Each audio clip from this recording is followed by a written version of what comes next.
S is for the S's that have disappeared. H is for Haas, it's changed, my dear. I is for incredible, lots of changes to our edibles. F is freaky cause Mandela effects are all the buzz. And T is for time that's running fast. Y is for your memories, hope they last. If it's not a fun day, won't you join me Shifty Sunday? Shifty Sunday for Emmys. Shifty Sunday, if you please. All right. Hello, everybody. Hebro77 here, and welcome to another edition of Shifty Sunday. Tonight we have back with us. Yes, folks, he's back at last. Good old God's Armor. Otherwise known as Armor Up. What's happening, brother? Hey, it's good to have you back, dude. Yeah, enjoyed my little break, but it was time to get back at it. And making her debut for the first time ever, we have Raven Hawk. Hey guys. Raven. Woohoo! Glad to have you join us, Raven. Thank you, Armor. I appreciate that. Shout out to your hubby. Oh, he's still sleeping, but he enjoyed the conversation the other night. Yes, we have a lot in common. I really enjoyed talking to you. One thing, though, on this Shifty Sunday, I want to bring up right away. This is definitely a shifty one, as always, because our brother Saji seems to have shifted out of existence since Friday. So keep him in your prayers. Hopefully just a phone issue or something, but make sure you keep Saji in your prayers. And hey, Rain on the Plains in the house. Howdy, Rain. Hi, Rain. You know, there's a funny story that I'd like to share with everyone. By the way, let's everyone give Raven a warm welcome. Appreciate that. there we go. Where's your clap button? You got buttons for everything else. You ain't got no clap button. Yeah. Well, I see the show hasn't gotten any. There you go. There you go. There you go. Oh my God. Welcome to Shifty Sunday. That's the way we do things on here. It's shifty, you know. So I'll go around the corners here. How did your weekend go, Raven? Well, it was quite busy. I had a doctor's appointment on Friday for a CT scan. I had a kidney problem a while back, and I am good to go. God is good, taking care of that problem. And then the rest of the weekend, I've just been busy food prepping. So. Well, I'll tell you what. Oh, I'm sorry. Go ahead. No, I was just going to say it's been a good weekend. Cool. Well, I'll tell you, it's interesting that you would say something about your kidneys because I was going through the same problem not even about a month ago. And they seem to, I think they said everything was back to normal. So I'm good there. And Armor, I'll tell you what, brother, it's good to have you back, man. We sure missed you. How was your weekend, by the way? That everything was going back to normal. Talking about your kidneys, right? Not about your head functions or anything. Did he?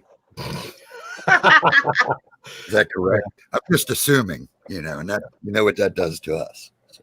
No. I had a good weekend.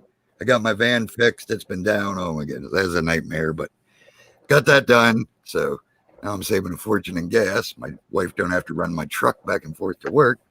She got her van back, so that's awesome. Other than that, yeah, been a productive weekend, I guess. Still working on the Wednesday word. It'll be ready by Wednesday. It's this week's the final in the series. I'm going to combine the two finals, there's a mental health Q&A and then just a regular Q&A about the Deliver Us from Evil series. So it'll be the final one in the series this week. Should be quite good. Looking forward to it. Yeah, I know. I kind of missed the last one. I've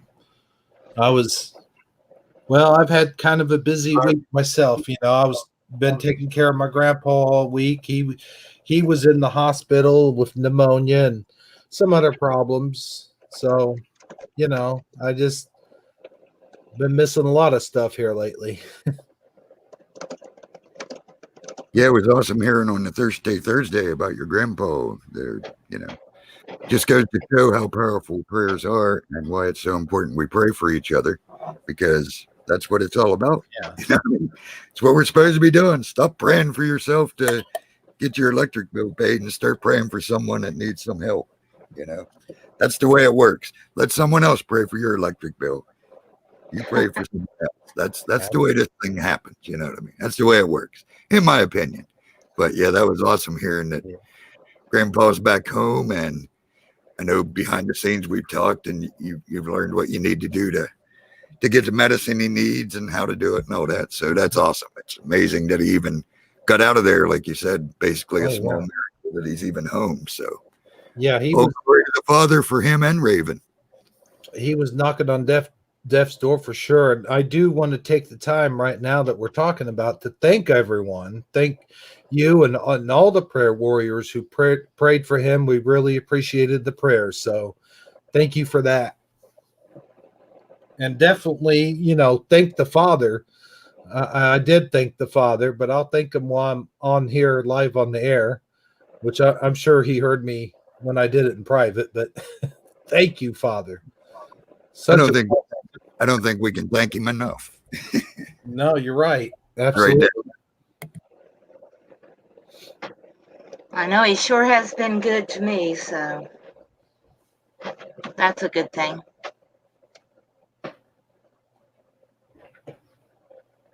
Yep, he's good to all of us. Trouble is, a lot of us just don't take the time to notice the good. We're too busy worried about the bad and what the enemy's whispering.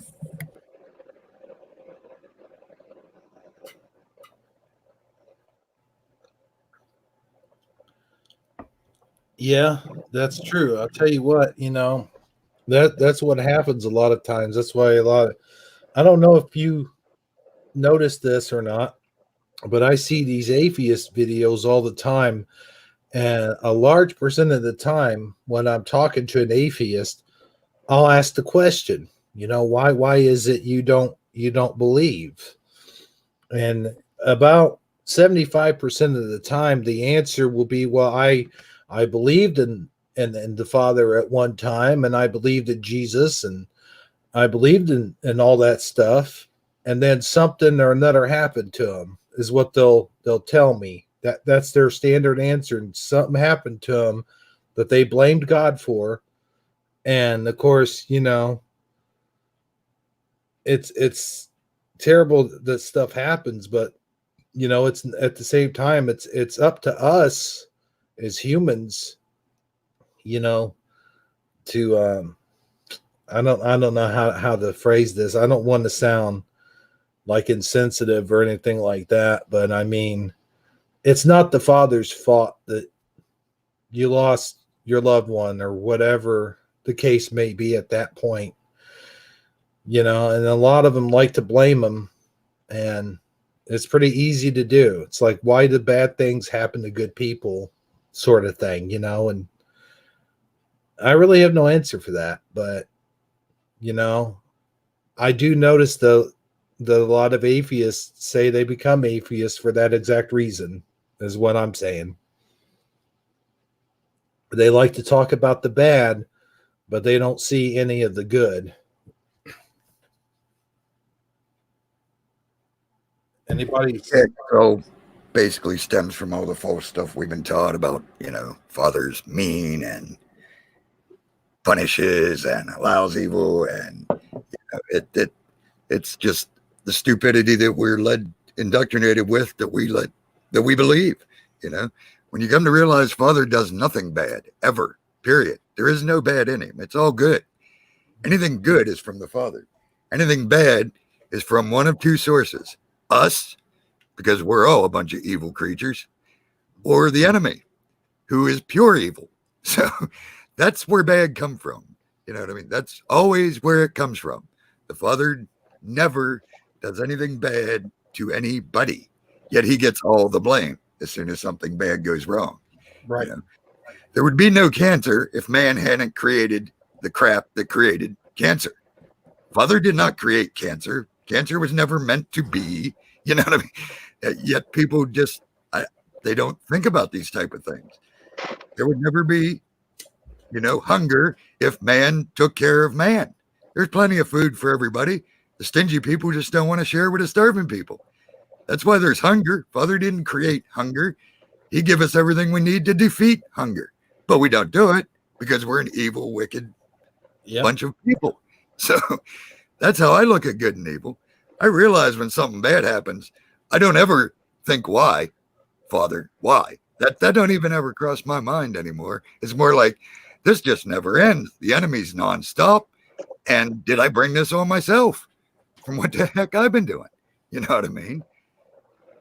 So, yeah, to blame the Father for anything bad that happens just goes to show that you absolutely know zero about the true Father. I agree with that. That's something about me. I can say I've had like a lot of bad things happen in my life too. But the one thing that I never did was turn from the Father. I blamed the people that caused it for a long time, and it took me a while to forgive them. But I never turned away from God. So I don't understand how someone can say I was a believer and now I'm an atheist. That just doesn't make sense to me. Well, mainly because they think they were a believer because they went to church and heard about Jesus, but they were never really believers, like you say. I don't think anyone can be a true believer in the Father and turn away from him. Well, obviously you can turn away. I can't say that. That would make no sense. Jesus wouldn't warn us about falling away and enduring to the end and standing firm and all the terms he uses if it couldn't happen. But yeah, I mean, once you come to know the real, I can't imagine ever going back. Never. No way. I can't imagine it. So, but I ain't going to be bold enough to say it can never happen because I ain't dead yet. That's true. There's some that might disagree with that statement, but just saying. Well, yeah, I know. I already had the mini-series of hate did to me when I called out their fake once saved, always saved gospel that they preached a couple years ago. So I don't care. If people don't know where I stand on that issue, they obviously ain't never listened. True. You can say a little poem and you're good the rest of your life. Well, you better pay attention to the ones he was talking to when he said, "Get away from me. I never knew you." Obviously, they thought they had it made for life too. You talked about all the starving people and stuff like that. It's here in America alone. I mean, there's thousands upon thousands of food that gets wasted just like every day. I mean, you think about all the places like the buffet places and all the casinos and all of your restaurants and stuff. You think about all the food, not bad food. I'm talking about good food that just gets thrown away. And there's so much waste. We waste so much food right here in America alone. I mean, Yeah, that's absolutely right. And amen, Jesse. I like what she just said in the chat. Enemy wants people to think they're always saved so they don't come to true salvation. Exactly. That's why it's out there. That's why it's one of the most popular gospels preached next to pray for a Mercedes, give me your seed, and God will give you millions. They're the two worst gospels being preached, yet they're the most famous. But yeah, back to what you were saying. Now I forgot. Now see, I lost my chain of thought. That was such an awesome thing. So what did you just say? What were you just saying? Because I wanted to say something to that too, but I totally lost it. I was talking about all the food that gets wasted here in the United States. That's right. That's what it is. And the worst part is, that's what I wanted to say to that, is they lock the friggin' dumpsters so even the homeless can't eat. I mean, how, if that don't show you the depth of just the evilness of this world, that they will throw out perfectly good food that a homeless person would be happy to find, yet they'll lock the dumpster so you can't have it. A lot of places, not all places, but a whole bunch of places. So that rate, I mean, geez, you can't even have their garbage. That's how twisted this world is. It just makes me really sad. I had a conversation once. I was in the kitchen with my dad and my brother and my sister, and they were talking about how, it was just a really selfish conversation. And I said, if I had money, I would be helping everybody. If I had two of something, I would give one away to somebody. I can't be selfish. I just can't. And I don't understand how they could. And they were like, oh, no. We're going to keep what we've got. Nobody's going to get it. Oh. And Go ahead. I was just going to say, that just goes to prove the beyond human level of evil that's involved with everything, because that's exactly why we don't have money. Because I'm the same way. If I was a millionaire, I'd have me some type of child ranch. I don't know. You know what I mean? My mind just goes crazy. It would be awesome. Something for children that would just be friggin' awesome. Street children, whatever. That if I had millions, that's all I would think about. You know what I mean? And that's exactly why we don't have the money, is because we would do what's good with it. So that shows who's in charge of the money. You see what I'm saying? The enemy isn't going to let us be the millionaires, because the world will be a much better place. He's going to let the evil ones that do what they're supposed to do and worship him be the millionaires, because he knows they're going to turn the world into exactly what it is. Yeah. I agree. What's cool is, like, the whole time my grandpa was in the hospital, anytime, and he's always been like this his whole life.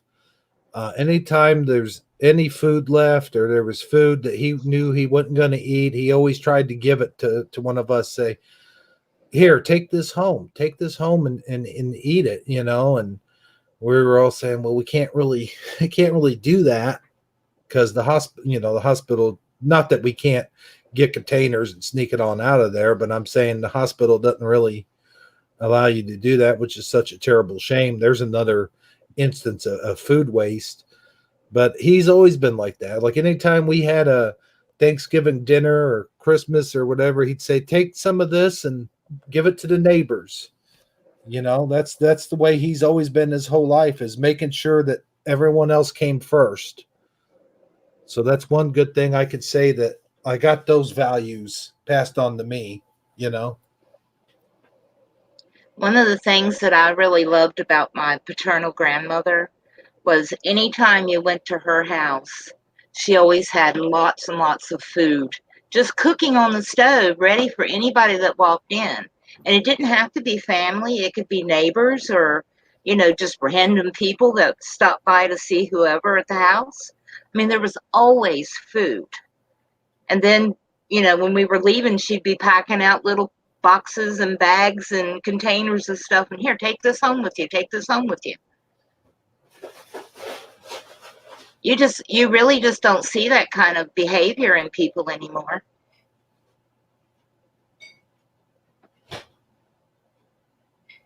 Nope, not at all. I know exactly what you mean. I mean, we grew up in the same thing.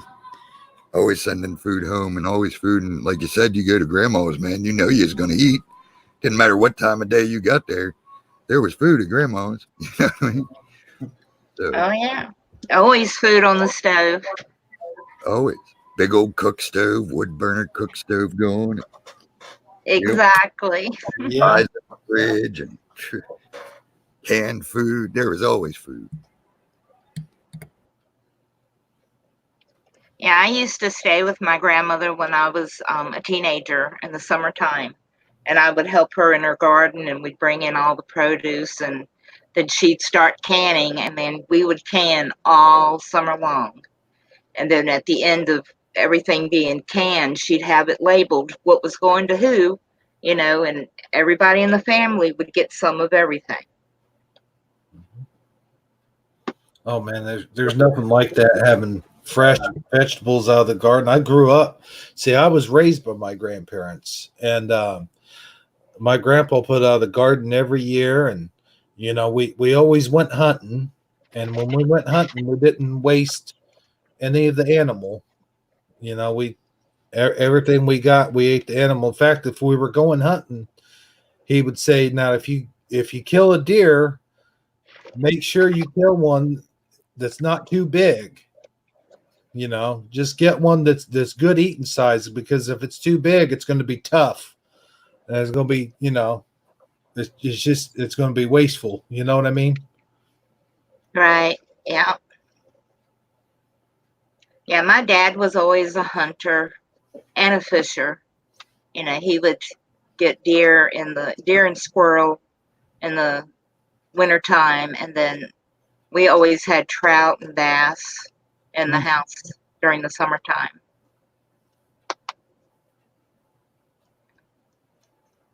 And you can't hardly eat any of the fish that you get out of the streams anymore. No. I mean, if they're not, if they're not like grown in a fish factory, or the streams are so full of nasty chemicals and stuff, you just don't know whether it's safe to eat it or not. At least that's what they do. Yeah, luckily I still live in a lot of mountains, so our streams are still crystal clear, and I wouldn't hesitate from drinking from anything around here. Well, we had some nice areas in Virginia where we could, fish at and stuff. The streams were really clear and everything, but they didn't used to stock those places either with farmed fish, but now they do. Yeah, there's some streams around here they stock, like the major trout streams, because Pennsylvania is quite famous for its trout streams. And so there are a lot of streams they stock, but a lot of the ones around me, they don't stock. They stock like a few of the major ones, the tourist draw ones. Let's do a quick shout out. We got Naika. She popped in the room. She says, "I would love to have you interview someone for me." Well, cool. Send them Heber's email or my email, or bring them in chat or whatever. We're always looking for people to bring on, Naikas. Rain on the Plains is here, of course. Jesse's here. Jesus is Calling. Got her live stream last night after dance show. That was awesome. Love scriptures. She just read a bunch of scriptures, and always a good time at Jesse's live stream. Highly recommend it. Who else? We got anybody I'm missing? I don't think so. Of course, we got Raven Hawk, our new member of the panel. Hey, Dave East popped in just in time for the shout out. Always good to see Dave. Howdy, Dave. He says hi, Hebrew Armor, Raven, and all. Yeah, I was in somebody's live show earlier today and put out a message that we were all going to be on here, but I can't remember who it was now. Well, hey, thanks for the shout out there, Armor. As always, you've done a very good job. Well, thank you. I try. Yeah, just remember we hadn't done one. We said we was going to. Hey, at least we have 4 or 5 people. Made it worthwhile. There you go. Yeah. So, and it is our first week back in a while, so they'll slowly trickle in, I'm sure. I don't see a lot of our regulars I see still aren't here yet. I'm sure they'll trickle in. You know what I mean?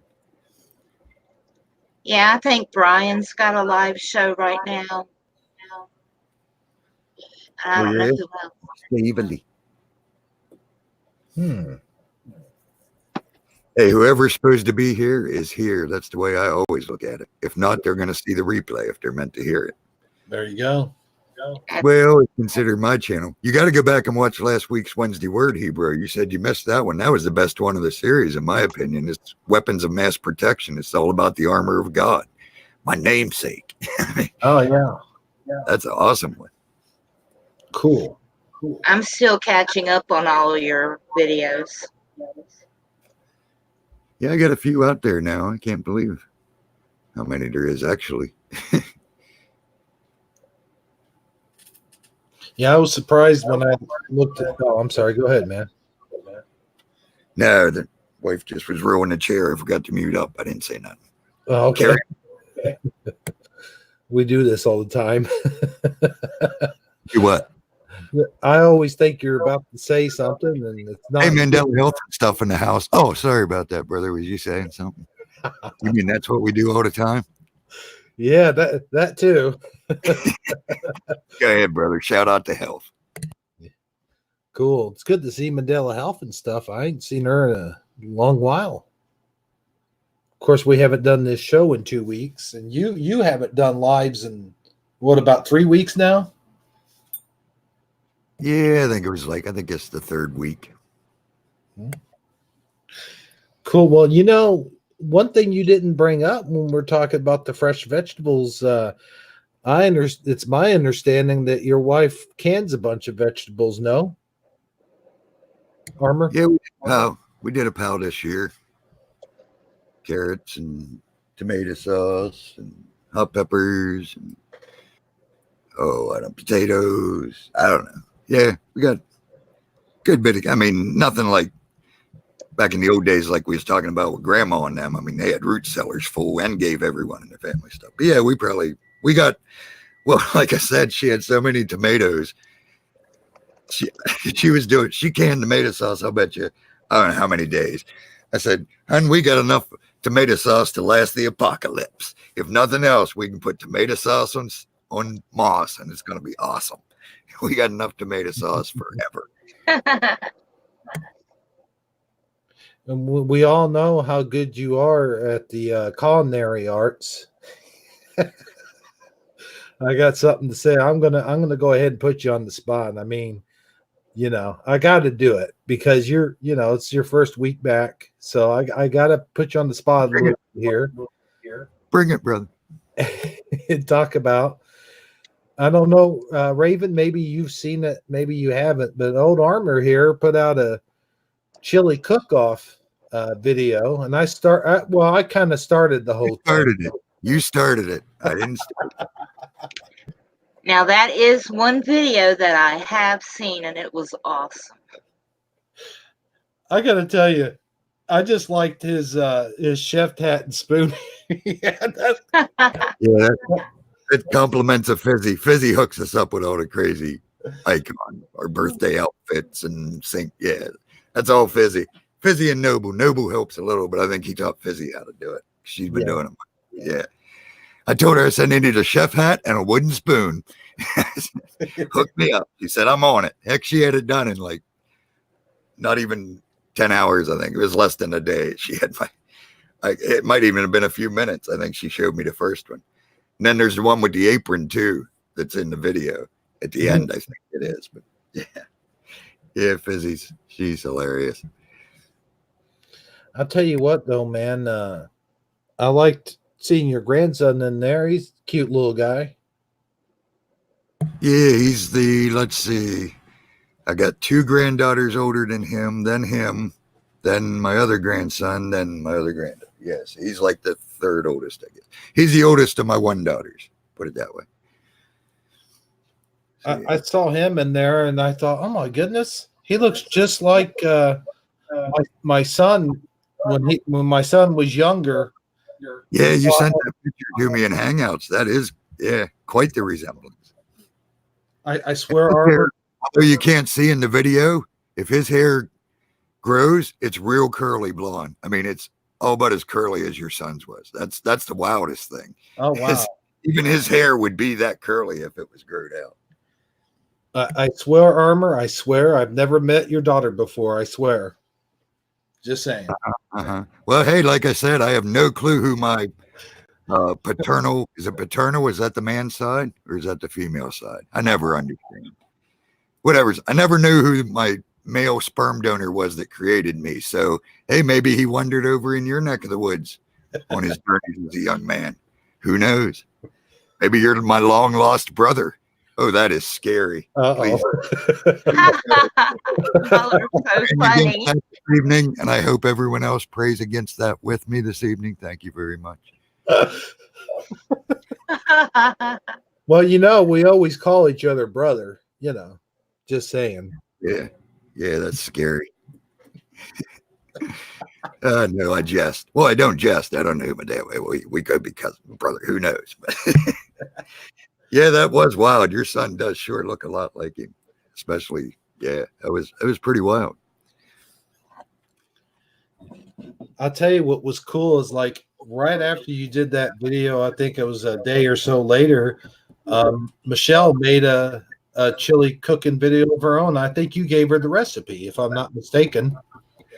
Well, she said she was going to follow mine, but then she asked me, and yeah, hers was awesome too. She started a little chili cook-off, and then she did the turkey one. Man, Michelle's turkey video, that's pretty awesome. Her daughter's cooking turkey this year. I'd probably be trying that. Yeah, the way she did it, that looked interesting. But yeah, she said she don't like it as hot though, so I told her, substitute, like you don't got to use hot peppers. Like I used out of the garden, you don't have to put in the hot peppers. You can use a milder salsa. You can use a milder chili sauce. You can use, lots of ways to make it not as hot. I like mine hot. If I ain't sweating after I eat my bowl of chili, that ain't good chili. You know what I mean? It should be a nice little bead of sweat when you're done with a bowl of chili. But yeah, so I just told her how she could fine tune it so it wasn't quite as hot for her family. But it turned out well, she said. They really liked it. So awesome. Well, my chili, if my butt ain't burning the next day, then it ain't good chili. I'm just saying. Yeah, well, you would go to the other end. Right. Well, hey, got to keep it real. We have no problem doing that. Yeah. So, what's been going on these days, guys? We got anything to talk about? Crickets. I got nothing to talk about. As usual. I just go with the flow. I don't have no clue. I do have some good news for later when we want to do that. I got a couple of those stories that I haven't even read yet. So Okay. hopefully No, I did notice something the other day. I was watching some old 80s commercials, and they were talking about Apple Jacks. An Apple Jacks commercial came on, and at the end of the commercial, the kid says, made with real apples. And I was like, wait a minute. I thought I saw a couple years ago where there was a guy talking, said Apple Jacks does not contain any real apples whatsoever. And I think it was from the people who make Apple Jacks. So I don't, maybe I'm thinking of a different cereal or something, but I think I just find it weird. What do you guys know about it? Well, you said it was an old commercial where the kid said made with real apples. So probably back when it was real cereal, it was made with real apples. But I'm sure since then they figured out how to fake the taste of apple, and the company evolved into using garbage like most of them do. That'd be my thought. All I remember is it was too sweet for me to eat, so I never ate them. No, I never did. Well, we never really had any sweet cereal in the house. We had stuff like Rice Krispies and Cheerios and what was the other? Oh yeah, corn flakes. Yep, Chex. Yeah, I was a Chex girl, Rice Chex. That was my cereal. And yep, I like rice, wheat, corn, either one. I'll tell you what. Oh, sorry. Go ahead. I was just going to say my brother and my sister were the sweet cereal eaters. I always ate just like rice checks or corn Yeah. flakes. I did like Raisin Bran, but Yeah. just give me a big old bowl of oatmeal and I was happy. Yeah, I was gonna say most of the time we didn't get Honey Nut Cheerios. We just got Cheerios, and when I had the Cheerios, I always added honey to it. I'm like, I'll just add the honey myself, you know. So, and often when I had cornflakes, of course, I'd pour a bunch of sugar into it. So, Yeah, we always added our own sugar. And Dad would always cut up like bananas. He'd slice bananas and put in the cornflakes or strawberries or whatever type of fresh fruit might be handy. Always slice that up and put in them too. That was always good. Well, I've been diabetic since I was a child, so I couldn't have all that sweet stuff. I got lucky, and well, not lucky, but I didn't hit diabetes until my mid 30s. So I was kind of lucky in that aspect, but not lucky. Not lucky that I have diabetes. You know what I'm trying to say? Oh, yeah. Like I could eat all the sweet stuff when I was a kid, all I wanted, but now it's like if I even have a candy bar, I'm like, you know. Scarab said in the chat his mother used to give them the Nephilim size shredded wheat. He still has PTSD from it. Nephilim size shredded.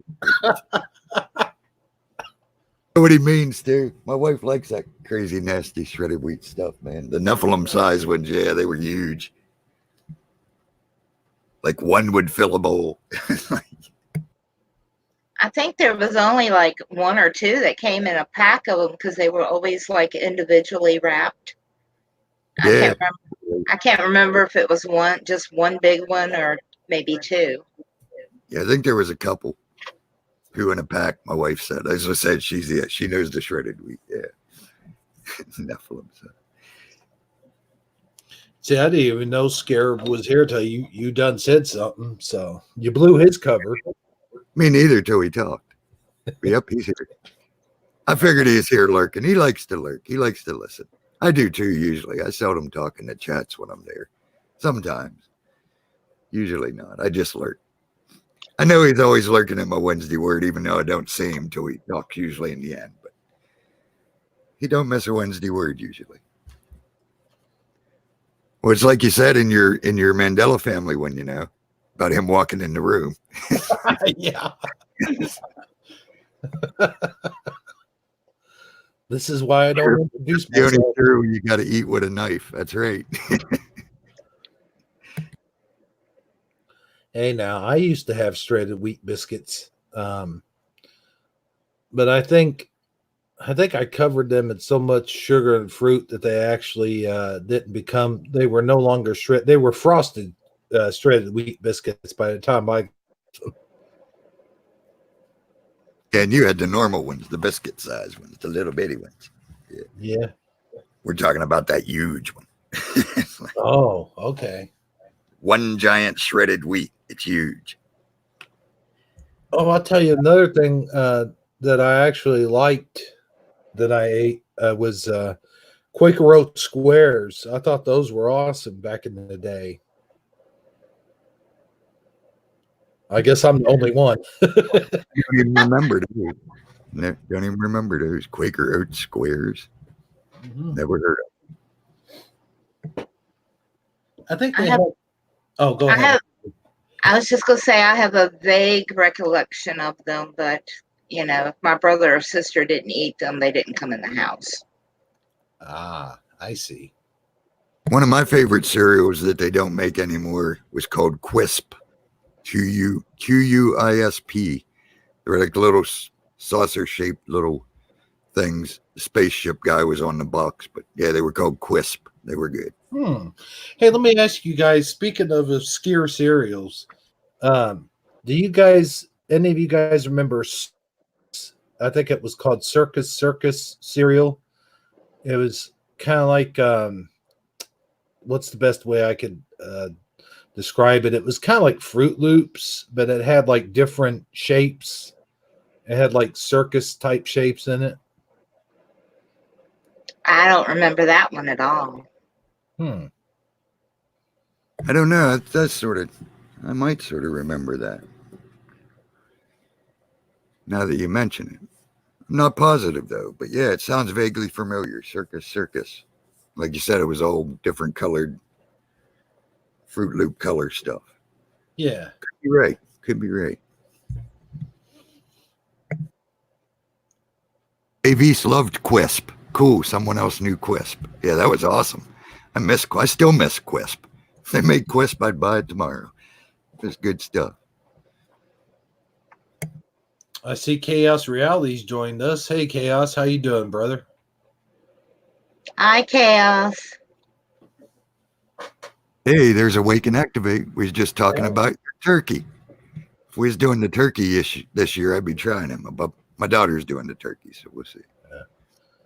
One thing I've never tried is I've never tried to deep fry a turkey. I don't think I'd want to either. I think I would end up blowing my house up. I know you do them outside, but I'm saying somehow, some way, I would end up blowing up my house like it would rocket. You mean one of those deep fryer things? Yeah. Is that what you're talking about? Yeah. Oh, yeah. They are awesome, though. I've ate a lot of deep. In fact, I'll tell you a story. This will show you how country we are around here. It's been probably, 10, 15 years ago. But we all went up back on the mountain where there's a family like Athertons is a big name around here on the hill I live in. There's a whole bunch of Athertons. So we went up to the hunting camp that Athertons have back there. Me and one of my dads. Like I said, I had 3 dads, but my one dad, we went back there, and his son, who I called my brother, basically, we still call each other brother, but was back there at the hunting camp, and they did a whole bunch of different deep fried groundhog. And I'll tell you what, I never ate groundhog in my life. And of course, we had 2 of they're a family called Dimoffs around here. They're pure Italian. So they, of course, were the chefs for us. They were injecting those groundhogs with all kind of flavorings and seasonings. Deep fried groundhog is incredible. They were done in one of those things. But yeah, I just thought of that story. But yeah, I'm a redneck. What can I say? We eat deep fried groundhog. Does it taste like chicken? Well, like I said, they were injecting it with Italian seasonings and all kind of different seasonings. But I would say it would have the consistency of chicken. As far as taste, it was just so flavored. It was. I tell you, that's what's funny is like everyone compares everything, no matter what it is, they compare it all to the taste of chicken. One question I have is if you got a guy or a girl, whoever pops up and says, "Hey, what's that taste like?" And you go, "Well, tastes kind of like chicken." What if that one person in the whole entire world, like let's just say he was a vegetarian his whole life and all of a sudden just started eating meat, never heard of chicken, never had chicken, and didn't know what chicken tasted like, how would you describe to him what a chicken tastes like if he didn't know what chicken tastes like? Oh no, that would be really hard. Well, yeah, if he was a vegetarian, it'd be like trying to describe the color blue to someone that was blind. It'd be impossible. Because I don't know of any elements that taste like chicken. Right. You describe blue to a blind person by handing them an ice cube. Well, that's strange, but I'll take your word for it. Hey, Oiler Greg popped in the house, and Jenny Perttee's in the house. Howdy, Jenny. Oh, wow. Good to see her. Much love. I haven't seen, she used to tune in to Thirsty Thursday all the time. I haven't seen her in a while, so that's cool. Hi, Jennifer T. Hi, Ola Greg. Hey, maybe we'll get a cool call in. Well, we've got our new person here on the panel. That would be kind of awesome if we had like a really cool call in, don't you think? Sure, the lines are up. they should be ready. All we can do is give it a try. Hopefully they work. It's been a few weeks, but everything should be good to go. If you want to throw the number up, we can see if anybody calls. I'll pop over in the conference room so I can see. Here's what we'll do. You got some good news that I'm sure you'd like to share with us. So hopefully, I haven't read it yet, but it looks good. Okay, well, we'll see how that goes, and we'll do that first, and then I've got what grinds my gears for this week. I was going to say, surely you got to grind your gears for this. Yeah. And then we can do some calls. All right. Well, you want me to do some good news? Sounds good to me. All right. I guess I'll share my screen. That way they can read it with me. There you go. Get that going. I guess we'll read about the whales first.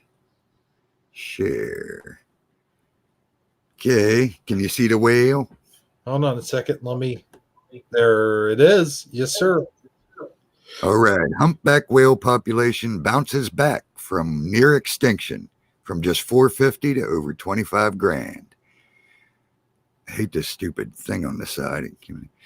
Conservationists are rejoicing after new research showed that whales in South Atlantic have rebounded from the brink of extinction. Intense pressure from the whaling industry in the early 1900s saw the western South Atlantic population of humpbacks diminished to only 450 whales, after approximately 25,000 of the mammals were hunted within 12 years. Protections were put in place in the 60s after scientists noticed worldwide populations declining. In the mid-'80s, the International Whaling Commission issued a moratorium on all commercial whaling, offering further safeguards for struggling populations. A new study co-authored by Grant Adams, John Best, and Andre Punt from the University of Washington School for Aquatic and Fishery Sciences revealed that the species population Megaptera novaeangelia, or something to that effect, has rebounded to 25,000. Research believes this new estimate is now close to pre-whaling numbers. We are pleasantly surprised by the comeback. Previous studies hadn't suggested the humpback whales in this region were doing well, Best told Good News Network in an email.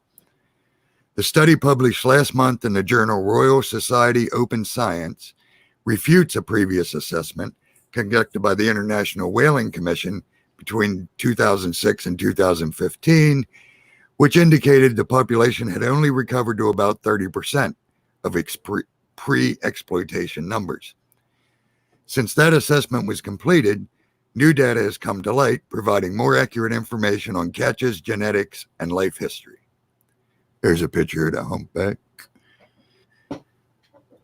Accounting for pre-modern whaling and struck and loss rates, where whales were shot or harpooned but escaped and later died, made us realize the population was more productive than we previously believed, said Adams, a UW doctoral student who helped construct the new model. The study incorporated detailed records from the whaling industry at the outset of commercial exploitation, while current population estimates are made from a combination of air and ship-based surveys along with advanced modeling techniques. Authors anticipate that the model built for this study can be used to determine population recovery in other species in more detail as well. So basically, there you go. According to the recent studies, the humpbacks are making a comeback. So cool. That's good news. Mm-hmm. That is the best news. I love whales. Yeah, I love all creatures, but yeah, because we don't, we better love all creatures because we're tied to them a lot more than people think. And I don't just mean on a spiritual level. I mean on a population, ecosystem, living level. Right. The whales all die, we're going to have problems. If any species, like the bees, look at what was happening with the bees. That's scary stuff. We lose bees, it's over. Because next the plant population goes, and then what eats the plants, and then what eats the plants. And yeah. Okay. But anyhow, I ran. Just real quick, though, I just wanted to say it kind of reminds me of Star Trek. Red Shirt Blue said it was 4. I was thinking it was 5, but it kind of reminds me that the whales and that the show that was they were extinct, and they had to go back in time and go find a humpback whale. I think you're thinking of Star Trek. I believe that's 5, maybe. Is that 5? Well, Red Shirt Blue says it's 4. I'm going to trust his judgment since he is a red shirt. I don't know, but then again, those red shirts are kind of Before, yeah. It was my favorite one of the movie series, I must admit. yeah. Other than that, I thought the movies were really. I grew up watching Star Trek, so I was majorly disappointed in most of them. The Search for Spock was good, and Star Trek, the whale one was good. But other than that, anyhow. But okay, the next good news story. I think the screen should be up there. Can you see the screen? There's the screen. Let me get a drink of coffee. That's a lot of reading about the whales. Yeah, I know. No, you sound like me now when I'm doing my Thursday. Yeah. Yep, looks like it was 4. Okay, Star Trek 4. All right. People would rather receive and give handmade or heartfelt gifts rather than something from a store. I've always felt that way. If you want to make a lasting impression when giving someone a gift for the holidays, you may want to steer clear of mainstream retail stores. According to a new survey, a majority of Americans would rather receive something with a personal touch than an expensive item this holiday season. The results, which found that 62% of Americans prefer gifts that come from the heart and feel more personal, revealed that the holidays are more about sentimentality than lavish, expensive gifts. In the survey, 2,000 Americans, conducted by one poll on behalf of Vistaprint, it was also revealed that nearly every type of generic present takes a back seat to gifts perceived as personalized. Nearly double the number of respondents would rather receive a heartfelt gift over something more generic worth $100. Even gift cards, long heralded as the choose-your-own-adventure of gift giving, were found to be second fiddle to something with a more personal touch, as only 14% of survey respondents said they'd take one over a personalized gift.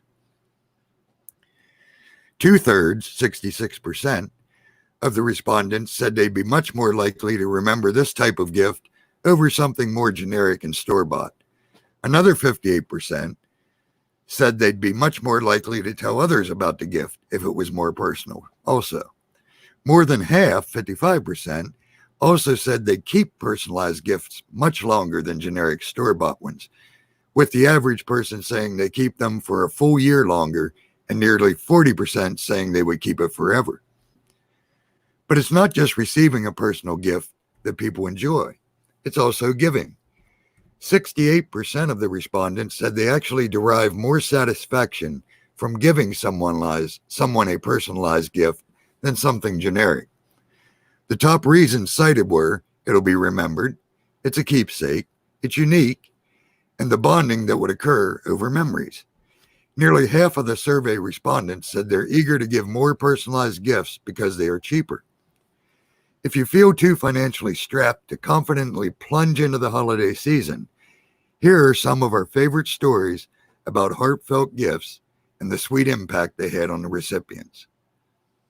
I'm not going to go through and read the 4 personal or all those stories, but the best boyfriend ever fills an anniversary gift with a prescription of love pills and tiny notes. Child with nothing to give sacrifices the best part of her breakfast as a gift to her teacher. Grieving mother given Christmas present of a lifetime, thanks to internet strangers. So, you know what I mean. You get the gist. And I've always felt the same way. In fact, that's why I used to do the sublimation business I do, which is basically I can put any type of picture, words, anything you want on a license plate, Christmas ornaments, coffee cups, to make personalized gifts for people. So, yeah, I've always believed I'd rather get something. When my granddaughter hands me something they made me in church or drew me at school, that's way more important than them going out and buying me something. So, here's the good news this week. That what I think is cool is like those are the best gifts. I mean, they really are. I mean, first of all, they come from the heart. and then you know that the person means it, and it makes you feel better than something that was kind of bought from the store. And most of the time, things that are bought from the store fall apart, have to be returned, need batteries, this and that and the other. But anything that's handmade or anything like that, you don't have to worry about. You know what I mean? And it's like I said, it's from the heart, and it does make you feel a whole lot better. You know what I mean? Exactly. I crochet scarves and lap blankets for people. Those are my gifts. Cool. Yeah, I like those kind of things. Hey, I was gonna do what grinds my gears segment, by the way, Yes. but but I think I'll share a small little story instead. Sounds good to me. Well, let's have it, brother. My little story. Are you uh, filling in for Saji since he don't have set story time with Saji? Is that what this oh, is? well, I could never fill in for Saji. No, this isn't really a story so much as it is something I want to share with the community that happened. It happened to me, and it's funny. And I want to do it while Rain on the Plains is still here. I think Raven. I think you know where I'm going with this one. Yep, I know where you're headed.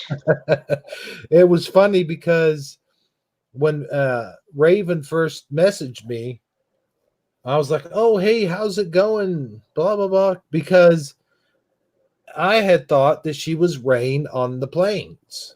Because a lot of people in Facebook, they don't use the same names that they use for YouTube, and I thought her real name was Raven for some reason, and I don't know why. And when I saw the picture, it kind of looked like something out of her like avatar that she would pick. And I thought, well, maybe she changed it or something. And I told the guys, I'm like, yeah, guys, we might be getting, Rain on the Plains on the program and all this stuff. And And instead, you ended up with me. I ended up with you. Well, not ended up. I mean, I think it's awesome that we met you, and everything worked out perfect. Not saying that Rain in the Plains wouldn't be a good one too, but I'm just saying. I guess I just put my foot in my mouth there, but I noticed that your husband and Armor have a lot in common, so that's cool. Yeah, he could talk Armor's ears off, though, I think. I've been known to be in 6-hour conversations before. Just ask Noble. We sat on the Hangouts one night. It was like 6 hours. We ended up talking. I was like, dude, we've been yakking for 6 hours. So Wow. I don't mind a good, long, in-depth conversation with someone of a like mind, such as I'm pretty sure your husband is. Well, when he gets passionate about something, he gets louder and louder and louder. And I have to say, honey, you need to tone it down. Tone it down. Because he can get quite loud. He'll almost be screaming. But it's just because he's so passionate about something. Well, I can relate to that. It could be a man thing, but yeah, I'm the same way. You get me started going off about the Spirit and Jesus, and sometimes, and it gets taken so wrong because everyone's like, you're so angry, you're so mean, you're so hateful. No, you're so passionate. I mean, it's pure passion coming out. It has absolutely zero to do with anger or hatred or malice. Exactly. But yeah, that's true for me too. I can get quite loud if I get excited about something that I'm talking about, or if I'm passionate about something I'm talking about. I get loud. Sometimes I get a little bit too passionate. Like I'll slam my fist down on my table and stuff like that, but not because I'm angry about it, just because it's like, yeah. I don't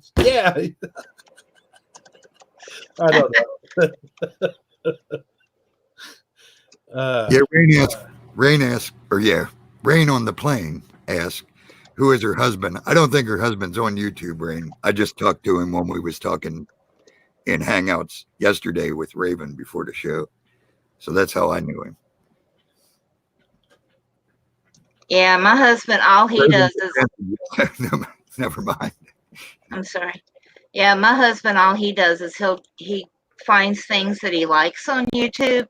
He downloads them into a file. He goes off the internet and just listens to his files. Yeah, basically what we found out, we have a lot in common because he was stationed in Germany at basically one of the main places I was stationed at in Germany, although I was in a remote base. But the main town we went to was called Kaiserslautern, and he was all over Kaiserslautern, also Ramstein, which I always went to for the air show. So we had that in common, plus our rabbit hole diving, I guess would be a way to put it. We have that in common. But he was there decades after I was there, so I'm still old. But yeah, we just had a lot of personal synchronicities sort of life in common more than anything. The way we grew up, what we was into, it was pretty wild, actually. Yeah, I thought that was really interesting. I was like, wow, you two should get together and chat. He says, can't we email? I said, well, Armor's more of a chatty guy, not an email guy. Because my husband's like me. He's pretty much an introvert, so he's unless he's passionate about something. Yeah, I used to be one of those, and then Father changed his mind, or changed my mind, I should say. Yeah, I was never one to come on and talk in front of people, ever. Never anything I ever wanted to do. So, yeah, I was an introvert, but no more, I guess.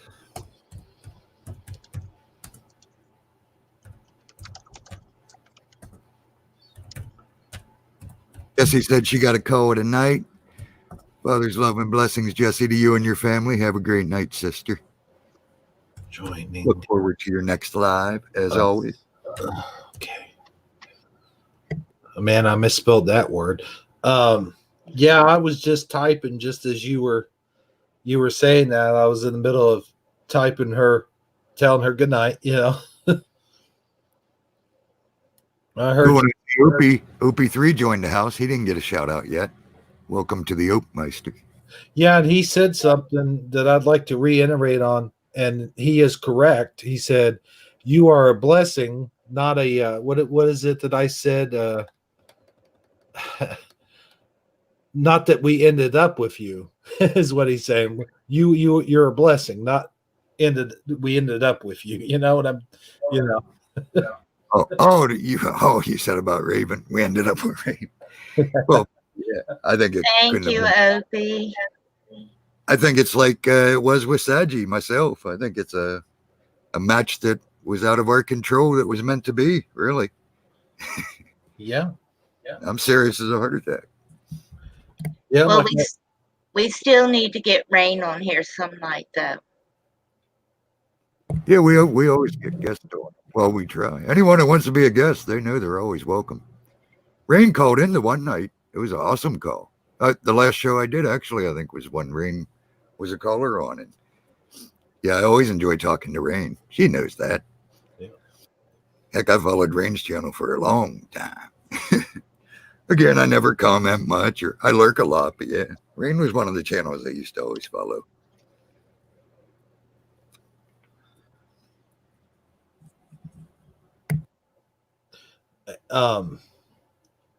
There was something I was gonna say, but then I forgot it. I got distracted. There's a first knot. I never do the same thing, brother. I always lose my chain of thought. That's why I usually get on a roll and keep going, because if I stop, it's gone. Hey, Universal Consciousness just showed up. Always a pleasure to see him in the chat. Oh, cool. And Oila Greg's been hanging out for a little bit. Oh, yeah, I thought I shouted to Greg. I know I typed to him, but maybe I forgot to shout him out. Always a shout out to Greg Meister, our big T-shirt winner. Yeah. That dude, our Universal Consciousness, it seems like he's always changing his name. He was. He only changed it once. Well, once recently. What? Well, when I first knew him, I knew him as the things you forgot, and then I think he was the Mind Says at one time, if I'm not mistaken. Oh yeah, I forgot about the Mind Says one. Yep, Yeah. I believe you're correct. I've been stuck with this name since the early 2000s, so I don't guess I'm changing mine anytime soon. I tell you what was funny is at one time I had made a bet, and I forget who it was with. It might have been OP3 Crimson or one of those guys. I said, "Check this out. I'm gonna get Dan. I'm gonna get him good." And I had changed my name to Dan is the Man, just to see what he would say. And what ended up happening was I didn't realize I had changed my name like 3 times in the last month or something like that, and I had to stick with that name. So I had to stick with that name for a long time before I could change it back to Hebrew. And everybody was like, it was confusing everybody. They were all asking me, "Wait a minute, you're not Dan?" And I had to explain that every time. And it was, I guess I reaped what I sowed, you know, on that one. Oh, I do have one what grinds my gears. Okay, I don't have a graphic or anything, but I do have the what grinds my gears. If I can get it up here, I do have a picture somewhere. Armor, do you still have that graphic? I do. Let me find it quick. I think it's in. I got to remember where I put it. Oh no. I mean, I could just say it. It's just one. Here it is. I found it. All right. Let me open it. Open with. I think this will work.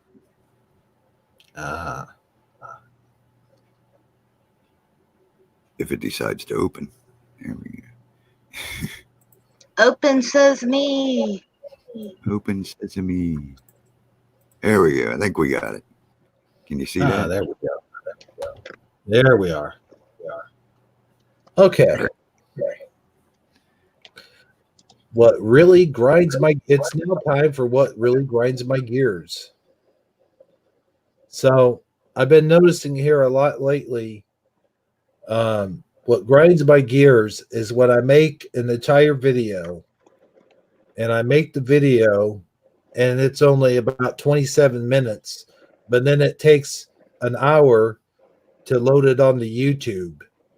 I don't know if this has been happening to anybody else, and if it's just my computer, maybe it was slow at the time, but it really grinds my gears when that happens. Anybody else? Dude, do you realize when I make the Wednesday Word video, which I keep right around an hour, a few minutes under, 10, 15 minutes over sometimes, but approximately an hour-ish. Now, not counting the time it takes me to make it and put in the verses, just the time to upload, not the conversion time, anything else.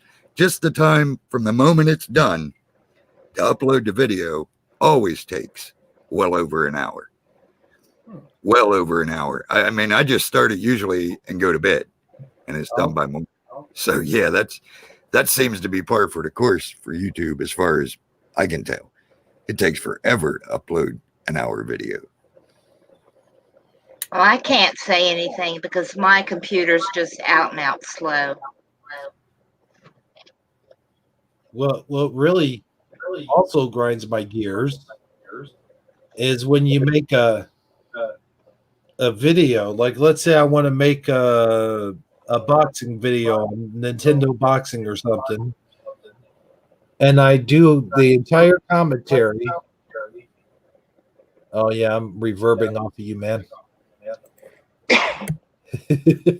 Sorry, but I do the entire commentary, and I do the video. I do the boxing, like let's just say, for example, I'm punching Mike Tyson or something, and then I upload it, and I get it all done, and it's all uploaded, and then I have to go back and re-upload it because none of what I'm saying syncs up with what's going on the screen, even though, I took the time, make sure I timed it just right, and I'm saying the words along with what's happening on screen, and it seems to always be at least 2 or 3 seconds off. I mean, it's not a big deal. I mean, yeah, a lot of us go through that, and we have to go back and re-edit it, but you know, just saying, that's what really grinds my gears. Yeah, another thing Rain brought up, the AI bots need time to look at it. That's why it takes so long. Could be because that's another wild thing I just thought of that I notice. Because I usually put songs in my Wednesday word.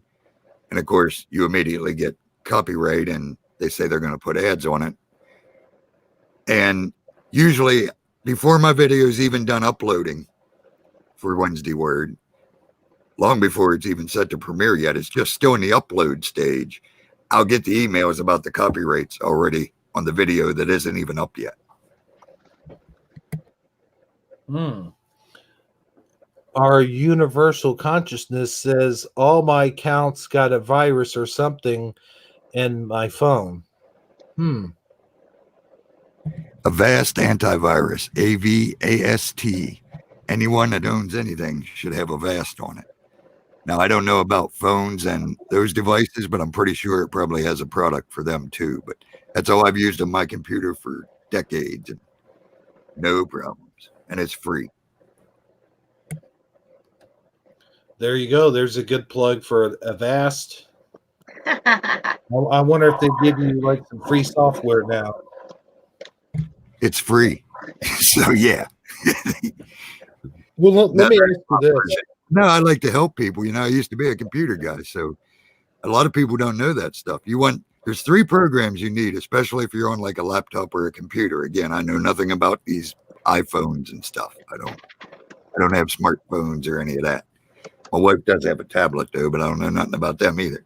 But as far as a computer or a laptop, you need Avast antivirus, you need Malwarebytes, anti-malware, and you need the letter C, cleaner. They're all free. Now they all have bot versions. They try to sell you, but they're all free. There you go. Raven typed it out because I was just telling her about it. And yeah, they're a must. If you have a laptop or a computer, you run those 3 programs, do complete scans if you've never had them before, and you'll be amazed at how much faster your computer will be. And then you only got to run them I run mine every month or so, or if my computer starts acting a little goofy. But yeah, those are 3 programs that are a must for anyone. And like I said, I'm sure Avast, probably makes a program for the mobile devices. They've been around forever. And I imagine Malwarebytes probably does too. CCleaner, I don't know. But yeah, free programs, they're a must. They'll save you a whole lot of problems. Oh, and another free one I might as well throw in while I'm doing a commercial and not getting paid for it is AdBlock Plus. Everyone complains about the ads on YouTube and stuff. I have never seen an ad. I don't see ads anywhere because there's a free program called AdBlock Plus. It takes you a second to download. It installs in your browser, and you'll never see an ad again. So there you go. 4 programs that are awesome. They're all free. But you really need Avast antivirus and Malwarebytes. If nothing else, you need those 2 programs to keep you safe and to keep all the crap out of your computer as far as viruses and malware. And I'll guarantee you've got malware. Guaranteed. If you don't have Malwarebytes, you got malware. So, and that's what slows your computer down to nothing. So, all right, I'm done rambling for the commercial. Well, I'll tell you, I can attest that the ad blocker thing definitely works, and the Malwarebytes thing definitely works. And well, I mean, I guess they all work, but I definitely know the ad blocker thing works for sure because, man, I have not seen an ad since you had me install that. And I'd like to thank you for that, by the way. That's an awesome ad blocker. Yeah, and it eats up no resources. And yeah, you won't see ads ever. I don't see ads on Pandora. I mean, it works on more than just YouTube. You won't see ads ever again on anything that you run through a browser. Because like my Pandora radio, it's the free one, so they like to run their heads into one corner. They don't even pop up. So Cool. yeah, these programs are all awesome. Like I said, I used to run my own computer shop, build my own computers my whole life. The computer I'm on, I built probably 10, 15 years ago, and it's still going. So I'm not just talking to talk. These are three programs that are highly recommended, free, and I myself have been using them for well over 10 years with no problems. I got to ask you a question. I'll probably wait till after the program, but it seems like when I used Avast, it seems like something will pop up every once in a while and say, hey, do you need to do this or that? And then when I click it to try to clean something out, it'll pop up saying, well, now in order to do this, you have to pay so much a month. Right. Yeah, that's a good point. Let me address that because that is a good point. Like I said, they always want to sell you the software. So Avast it has like these add-ons that'll basically scan your programs to see if they can speed them up. The best thing to do is just ignore all that, because as long as you got CCleaner, that does what Avast is trying to sell you to do. You see what I'm saying? That's why I recommend them all, because each one does their own thing. Avast takes care of your viruses for free, absolutely free. Yes, it'll want to do more and it'll want you to buy it. Just ignore it. Tell it no thanks. Every year, though, you do got to re-register with Avast. And of course, they'll try to sell it to you then, too. You just tell it, no, I'll stick with the free stuff. Give them your email address again, and another year free. Malwarebytes is the same way. It'll give you the full program when you download it. And then after, I think it's 30 days, it'll say, you need to buy it now. You just say, no, thanks. I'll just stick with the free stuff. It'll stop the auto monitoring, but that's why you run it yourself once a month or so, and cut out some of the features. But the free version's plenty for what you need. You just got to remember to run it yourself, and it'll quit bugging you about it eventually. So yeah, that is a good point. And that's why I said they do have bot products they want you to buy, but you don't have to go with the bot stuff. You can, if you got the money, buy it. They're good products. Support them. But the free stuff does everything you need it to do. You just do have the problem of them constantly asking you to buy it. Well, not constantly, but every once in a while it'll pop up and say, send us this amount and you can unlock this feature. You don't need that feature. That's why you got the other programs. So there you go. Well, thanks for covering that. I am going to say this. We are going to open the phone lines if you're ready. But before you do that, I want to remind everybody to please don't unmute yourself. Let Armor do that. He'll unmute you and put you on. Not that we have a bunch of people just lining up on the call center, but I'm just saying that it makes it easier on us if you just don't unmute yourselves. I'm just saying. Just throwing that out there. Yeah, when the phones are open, I'm over in the call place. So I see who's coming in. I try to get to you in the order you come in. But yeah, good point. And the phone number you want to post is the 58251 Hebrew. 5825. Okay, here it is. Right there. There we go. Cool. I'll let you know if anybody goes. All right, cool. So, Raven, you've been, I won't say you've been awfully quiet, but you have any good stories you want to tell us or anything like that? Well, I can tell you what I was going to say, maybe you could tell us how you came about being here, because I haven't even heard that whole story yet. Oh, there we go. Yeah. being in this chat with y'all. Yeah, joining Shifty Sunday crew.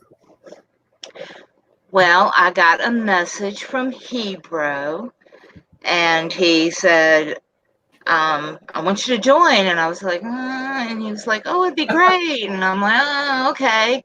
And then he called me Rain, and I kind of ignored it for a while and slept on it. And I was like, oh my God, I bet he thinks I'm Rain in the plane. And so the next morning I was like, you may want to go talk to her about it because I think that's really who you thought you were talking to. And he was like, no, no, no, it's okay. We'll still keep you. And, so, but I just didn't want to misrepresent who I was, So that's how it happened. Facebook got us attached. Good old book face. Yeah. Never on there. Yeah. That's If cool. anyone's interested, I'm Raven Ramirez on Facebook. You know what's odd is like you kind of popped out of nowhere. You kind of popped out of thin air, and that's a good synchronicity because we were talking about sort of how that's how Saji found us. Is we were talking one day, and we were getting ready to start the whole Shifty Sunday thing. And I said it'd be kind of nice if we had maybe one more person. I said, who would you like to add on? Do you have any suggestions or anything like that you'd like to add on the show? And Armor said to me, leave it up to the spirit. So sure enough, about a couple, either a day, I don't even think it was even a day or so had gone past.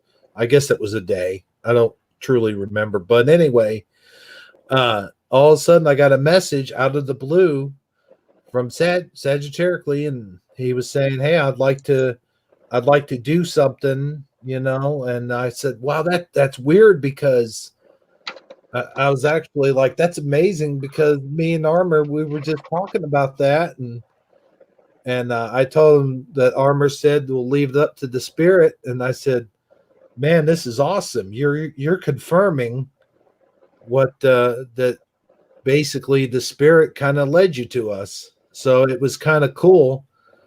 And I definitely think that might be the case with you because you kind of messaged me out of the blue on Facebook. Well, you didn't message me, but you added me as a friend out of the blue one day, and I thought, oh wow, cool. And that's when I got the whole Rain on the Plane mix up with you. So I just thought that was pretty cool. I wanted to share. Yeah, for a long time, see, I don't use Facebook very much because I had some really bad experiences with some people that I was friends with on there and some of my family. So I don't use it very much.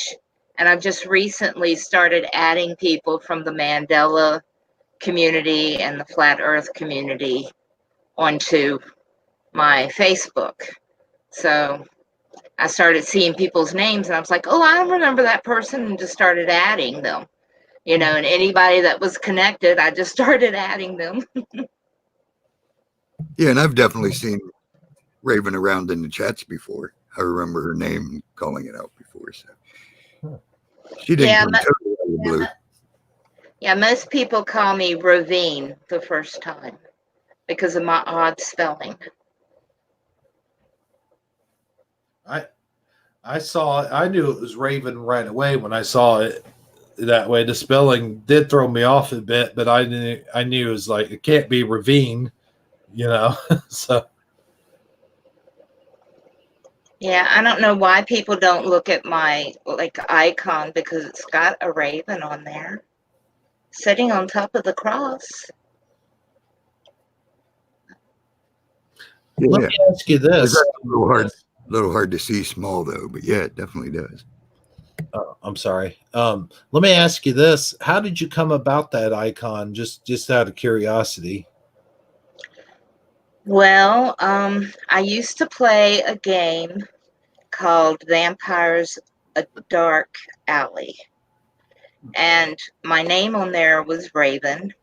And we had to have like avatars for ourselves on like Yahoo chats and stuff like that. And that's the avatar that I found. I just did a search for a raven-haired girl and boom, there it was. Cool. Yeah, I've had that ever since like 2002. Oh, really? Yeah. My character was a goth chick. Okay. A goth chick vampire. Okay. So do you do a lot of the RPG games then? No, the only game that I play now is just I play old school RuneScape, and that's it. Hmm. Yeah, I used to do live action role playing when I lived in Roanoke, Virginia. A bunch of us would get together and we would do like a vampire, werewolf, witches, all kinds of things, you know. And we would run around the neighborhood in Roanoke and scare people. So it was a lot of fun, but yeah, that was back in the days when I was still trying to figure out what I believed in and what I wanted to be and everything. So That's cool. I don't think I ever talked to a real LARPer before. I always thought about it. Like every once in a while, we go to the Renaissance Fair, which is pretty big here in Pennsylvania. They have a huge Renaissance Fair, which is awesome. And it's all themed, of course. But that's the closest I've ever seen to yeah, real action role playing. Cool. I used to go to a lot of the Renaissance fairs around the Virginia, North Carolina area. Yeah, they're always fun. Of course, you probably shouldn't say that because they're all evil and nasty and worship the dark side. You can have fun. Grandkids like it. They get to dress up and everyone calls them princesses. And so anything that brings that much joy to a child, like I said, Father makes evil good all the time. Right. Just like, I'll talk about real quick. I may have sent you the video. I don't know, but there was these two guys, and I call them a couple knuckleheads, and they were sitting there saying how He-Man and the Masters of the Universe is evil because there's witches on there and sorcerers and all this good stuff. And what they weren't talking about, what they failed to talk about or bring up, was the fact that the witches and sorcerers and the all Skeletor and all them, those are the bad guys. Those were never represented as good people. They were represented as the bad guys and the dolts that always get their butts handed to them by He-Man and his friends. So Right. Please, somebody call in. We've degraded to defending He-Man. Please. Well, hey, I've got to defend He-Man. I mean, that is, that is my thing. Hey, speaking of He-Man, you know how you have your chef hat and big chef spoon? I was thinking if I do another cooking video, I might ask Fizzy or Noble, one of those two.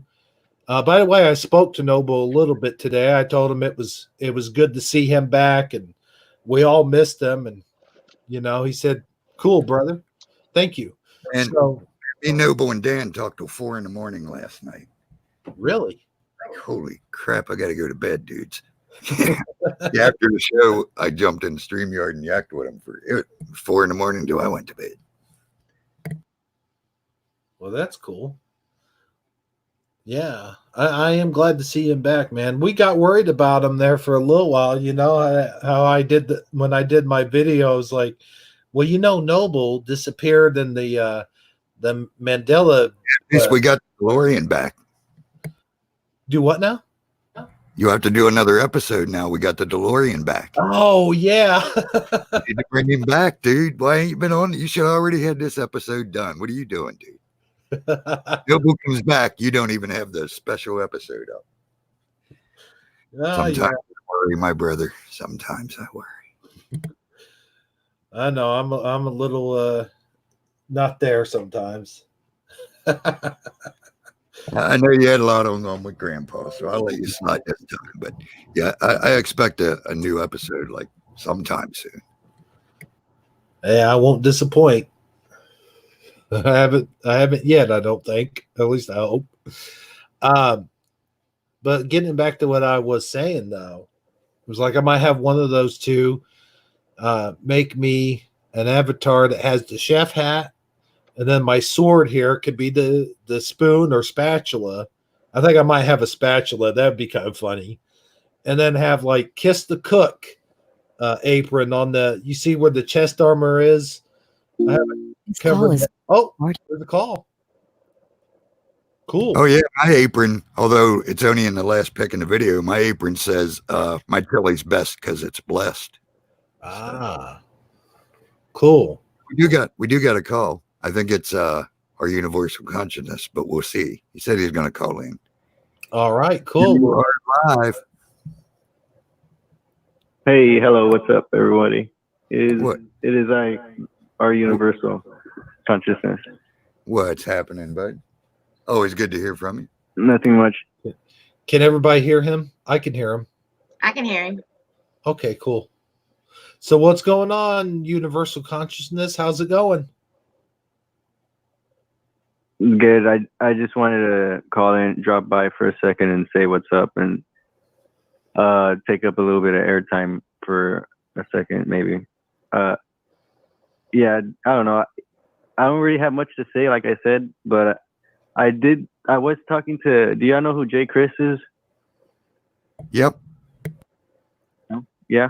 I was talking to I was on his Discord, and I was, what is it called, having a conversation, and I'm pretty sure people have already came to the same conclusions, but I just want to remind people, because I wanted to say we were talking about this thing, and it's about like not always that it's okay that we don't always have the answers to things, and what was it? It was kind of like that old saying where it says, the pure truth is simple, and then the other saying that I feel like goes hand in hand is the devil's in the details, and that's it. For some, I was just thinking like that's it. If you want to add to that, or I don't know how y'all would respond to it, but me and this guy were talking about some stuff the other day, or about trying to figure out solutions, and we kind of came to that conclusion that it's okay not to know right now, because even having the answer, maybe at the wrong time, it creates more of a problem than a solution. Yeah, I know what you're saying, and I think it ties right into something I've said many times, is the minute you think you know something is the minute you've already lost. You basically, because you're going to quit seeking. So Yeah, it's best to constantly remind yourself you don't know anything. You know what I mean? I mean, even the beliefs I got and what I talk about now has developed over the last 10 years. I mean, I've seen how I used to believe one thing and would defend it, and now understand how totally off I was, you know? So it's a constant growth and a constant journey. And the only way you're ever going to keep growing and journeying is to admit you don't know. Because the minute you think you know, you're going to stop looking. You see what I'm saying? So yeah, I totally get what you're saying and agree 100%. We know nothing. And that's the way we need to stay. Looking, never knowing, yeah, but looking. true. Another thing Yeah, to you can ask me something, because sorry, go ahead. I'm not going to talk. I was just going to say another thing to consider is that it may not be the right time for you to know it either. You know, everything comes to us when we're completely ready for it. Yeah, exactly. And that's why it's Yeah, a it's like constant, stages, right? a constant Sorry. evolution, for lack of a better word, you know, because like I said, I was diehard in some things I believed, like even just 2 years ago. Yep. Well, here's a good example. Just Suso's re-uploading all his videos. Most of you know who Suso is. If you don't, you got to check him out. Suso's awesome. I got his book. Yeah. He signed it, and Suso's an awesome dude. He even mentioned a He's bunch been of us in doing his some book. stuff recently with people, right? What's that? He's been collaborating a lot with some YouTubers recently, and with some other people in the community. Yeah, he's come back.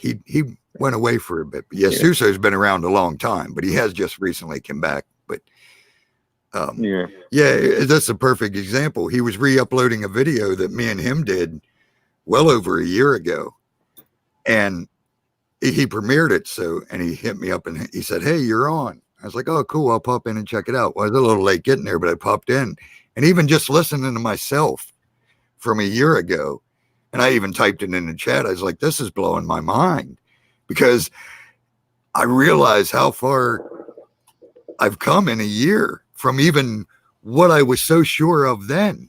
You know what I mean? Even though then I was still saying, "Remember, you don't know nothing." But right now, this is, I stand by this, you know, to even see that type of growth in yourself in a year. As I told Suso, I'm like, dude, I'm so glad you re-uploaded this, because I don't go back and rewatch videos, and I hardly ever watch any that I'm on.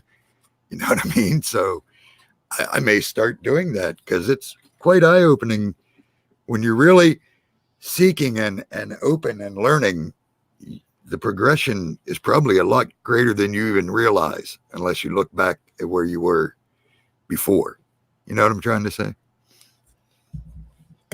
Yeah. I feel like when I was a little kid, I feel like my consciousness is pretty much similar. But yeah, I definitely agree. But if I go back to child, as me thinking of myself as a child, the belief of possibilities were I'm pretty much back to where I was at, probably like around 4 or 5 years old. Like anything's possible now, because before I didn't believe in, you know, I always believed in God for sure. I knew God was real,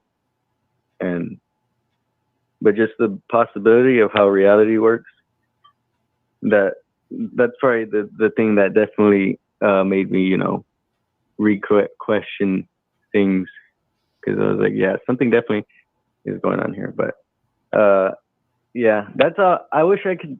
I don't know, dude. I feel like I was gonna say something when you were talking, and it made me think about stuff, but I forgot already. So maybe next time it will come to me. We'll talk about it. It was, yeah, I noticed it was that about solutions. Sorry, what were you saying? I was just going to say, I noticed that's something that seems to happen to a lot of us. Could be related to the community, at least on the male side, because we're all like that. If we lose our chain of thought quickly. I mean, I do. Yeah, my brother gets mad at me. He's like, dude, how can you forget how can you forget what you're talking about within the sentence that you're speaking in? And I'm just like, dude, I don't know. Like, I have a really good memory. Like, I can remember a lot of stuff. Like, he would be asking me, yo, where's this? Where's that? And I'm like, boom, boom, boom, boom. It's all over there. But for some reason, when it comes to, certain things, it just like, it just becomes harder for some reason to communicate. But it's okay. I'll figure it out. I'll figure out a good topic to talk about next time. So we'll have like a better conversation, because there's some stuff I've been wanting to bounce some ideas off of people, but right now it's just not coming. I wasn't prepared for like a little round table meeting thing. Hey, that's cool, brother. Always a pleasure to have you call in. At least we got off of the Hebrew subject, so bless you. Yeah. All right. Yeah, I'll talk to you later. Hey, good talking to you. Thanks for the call in, brother. You're welcome. Okay. See you later. All right. Take care. Armor, it's not just you guys. I have that same problem too. Yeah. And like I said, I just couldn't speak for the female side because I'm not a female. But yeah, I've noticed that. I mean, Hebrew, Dan, me, it is definitely something. And it's, I mean, it just came to my mind right there when he said that. But yeah, that's something we ought to look into too. That seems to be something major throughout the community. I know Suso's the same way. You know what I mean? So yeah, I think we might all sort of be that way. So there you go, Greg. I know he's always looking for things that sort of link us together. I think that's a good one.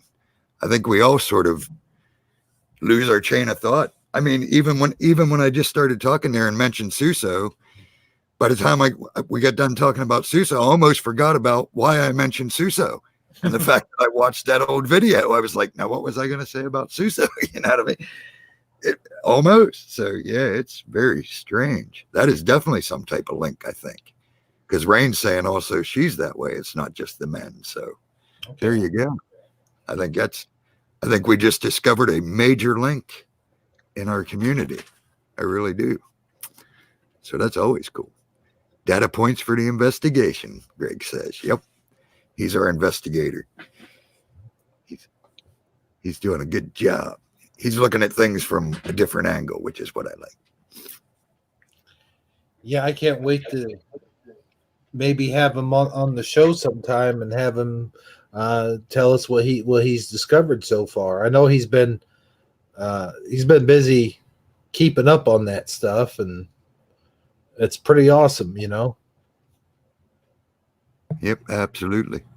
And I think Rain was going to call. She said she tried. She always has trouble getting through for some reason, but the phone lines are open and no one's on there right now. So anyone that wants to go.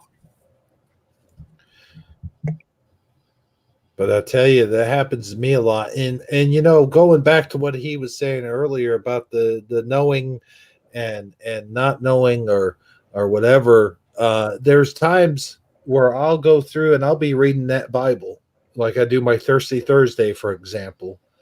And there's things that I've read maybe 100 times, and then I'll come across something new every time I read it, no matter what it is, no matter what passage, what scripture, whatever it is. I'll read it and I'll go, wow, where did that come from? And it's not just, you know, we talk about the Mandela effects, like we were talking yesterday, and but it's not just the Mandela effects I come across and go, wow, that's different. It's just regular stuff that's always been in there that I never realized before. You know, you always learn something new. You know, not everybody knows everything. You know what I mean? Whoops, I was muted up. Yep, I know what you mean. I had to throw the link in. That's right. I think last time she had to click the conference link to get in. Oh, okay. So there's another way. Anyone that can't call, you can click that link I just put in the chat. That should bring you into the call conference. I think that's how we did it last time.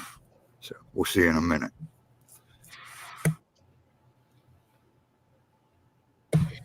Yeah, So Universal is just saying like different points of view. Yep. let me ask y'all something.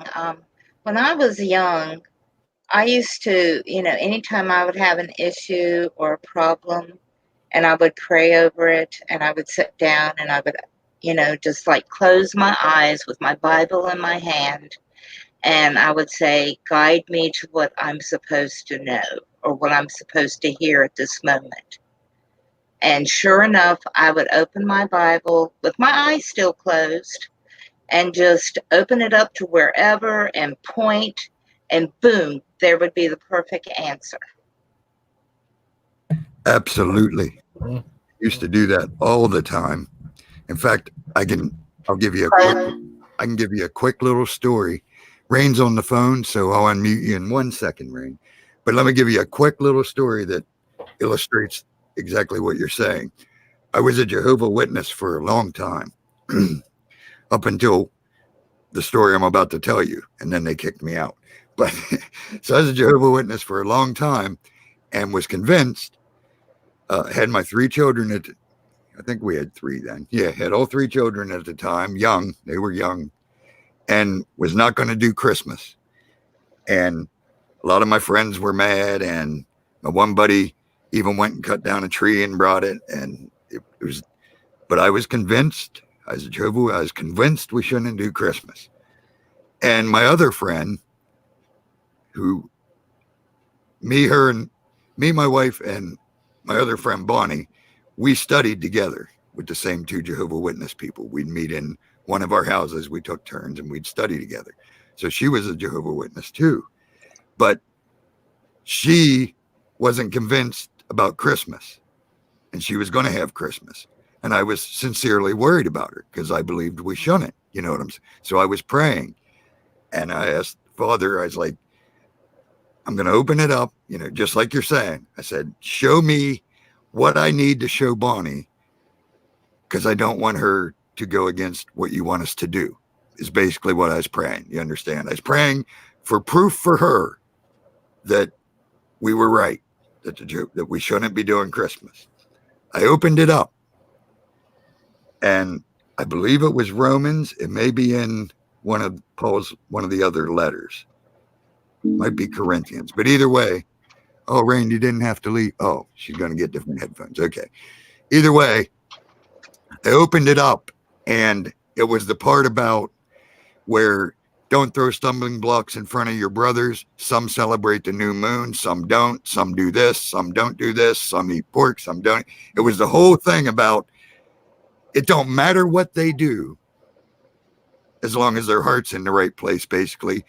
When you telling someone not to have Christmas is throwing a stumbling block in front of your brother is what Father showed me in a nutshell. Okay. So even though I was praying for proof for my point, Father showed me proof that they were wrong.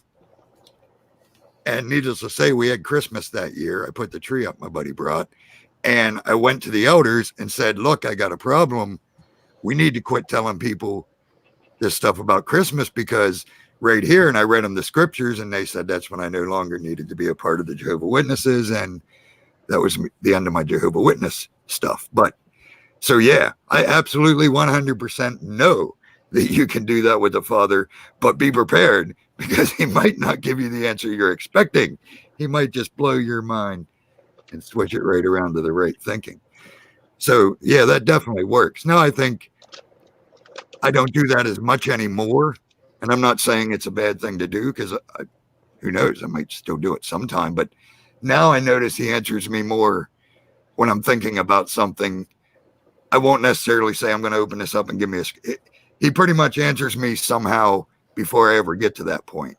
I mean, maybe with a video, maybe with a song that comes on, maybe with a scripture I happen to be reading, whatever. I usually don't get to that point anymore. Usually once I got the question, once he knows I'm looking hard for an answer for this particular question, it may show up in some other way. So I don't limit it to the Bible anymore, but it definitely works. You know, I prayed, I opened, he changed my whole point of mind. So yeah. That is an amazing story. It gave me chills. Yeah, and that's from heck a long time ago. My kids are grown up. I got grandkids now, but yeah, true story. It was amazing. It blew my mind. And you'd have think I'd have got back on the right path then, wouldn't you? But now 10, 20, 15 more years of serving the wrong guy. That's crazy. Yeah. Well, the way I look at that, Armor, is that you came back when it was the right moment for you to come back. That's I know it was probably the last chance. So definitely the right moment. Things were not going to be good. You know, I haven't been involved in anything dealing with church or religion or anything like that. I mean, I've always been very spiritual, but I've never been involved in a community since I was kicked out of the Mormon church, because I used to be a Mormon. And, you know, what brought me back was Photo Helix. He was sitting there talking one day and just preaching, because y'all know how he is. And he was staring in that camera, and it was like he was staring right into my soul. Wow. So, you know, yeah. It's amazing. I was going to say it's amazing, because that shows, you know, Father uses everyone. You know, I've seen Photo touch a lot of people. You know, we used to do the Saturday shows together. You know, I followed Photo since his first video. I was probably one of the first people to ever comment on one of his first videos. I mean, yeah, I followed Photo forever, long before I ever started making my own videos or talking live. I'd never missed a Photo video. And this was back a long time ago when he was putting out the ones in the woods, and, you know, the one where his wife broke her ankle making the video. So Sorry, I had to let the dog in, so I probably got quiet. But yeah, and that's what I mean. And I'm not trying to take away from photo, but that wasn't photo that looked into your soul. That was the Father through photo looking into you and speaking to you, which I'm sure you know. You know Yeah. what I mean? Yeah, I knew But that. and I'm not trying to take away from photo at all. I love, photo is awesome. But so yeah, and that's what I mean. Father can reach us through anything. And like Greg said in the chat, we get our answers if we but listen every time. We pray, but a lot of times we don't listen, or we miss the answer because we're waiting for it to come some way we don't or some expected way. Yet we miss the answer that's already come 15 times in an unexpected way. You know what I mean? Always be open to everything, because the Father will answer you. And I've said this many times, and I know it. I've experienced it. It's no doubt through everything. It might be a horse. It might be a tree. It might be a conversation in Walmart 5 aisles over. It might be a song. It might be a commercial. It might be a video. It might be a dude talking. It might be a girl talking. Father will answer you every time. The problem is 99% of the time we miss the answer. Right. Yeah. Agreed. And what's funny is that photo helix is what actually got me started on my journey to the Mandela community.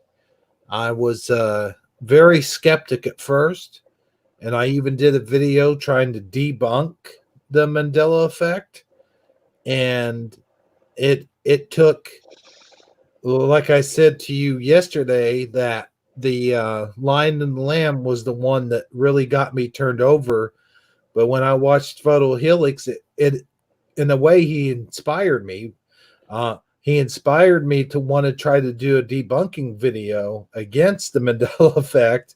But then he also inspired me later on after I did my very first video. I forget which one it was. It might have been the Lion and Lamb. I don't know. But he inspired me then after that, after I saw a few of his videos, to make my own Mandela videos and to try to, to come to my own conclusion. And then before long, I was seeing my own effects, Yeah, that's, I came to all this through Lone Eagle. He was the first one that I found. And then through him, I found Scarab Performance. And then through Scarab, I found Photo Helix. And then through Photo Helix, I found Brian, and then the rest of y'all. And it's just been an amazing journey ever since. Yeah, that sounds Absolutely. Lone's another big one. Yep. Lone's been around doing it a while. And watching his journey has been amazing, because Lone's another one I've watched since pretty early on when he started his stuff. And yeah, that's what I like watching. Dan's the same way. And hopefully I don't embarrass him by saying it, but I don't care.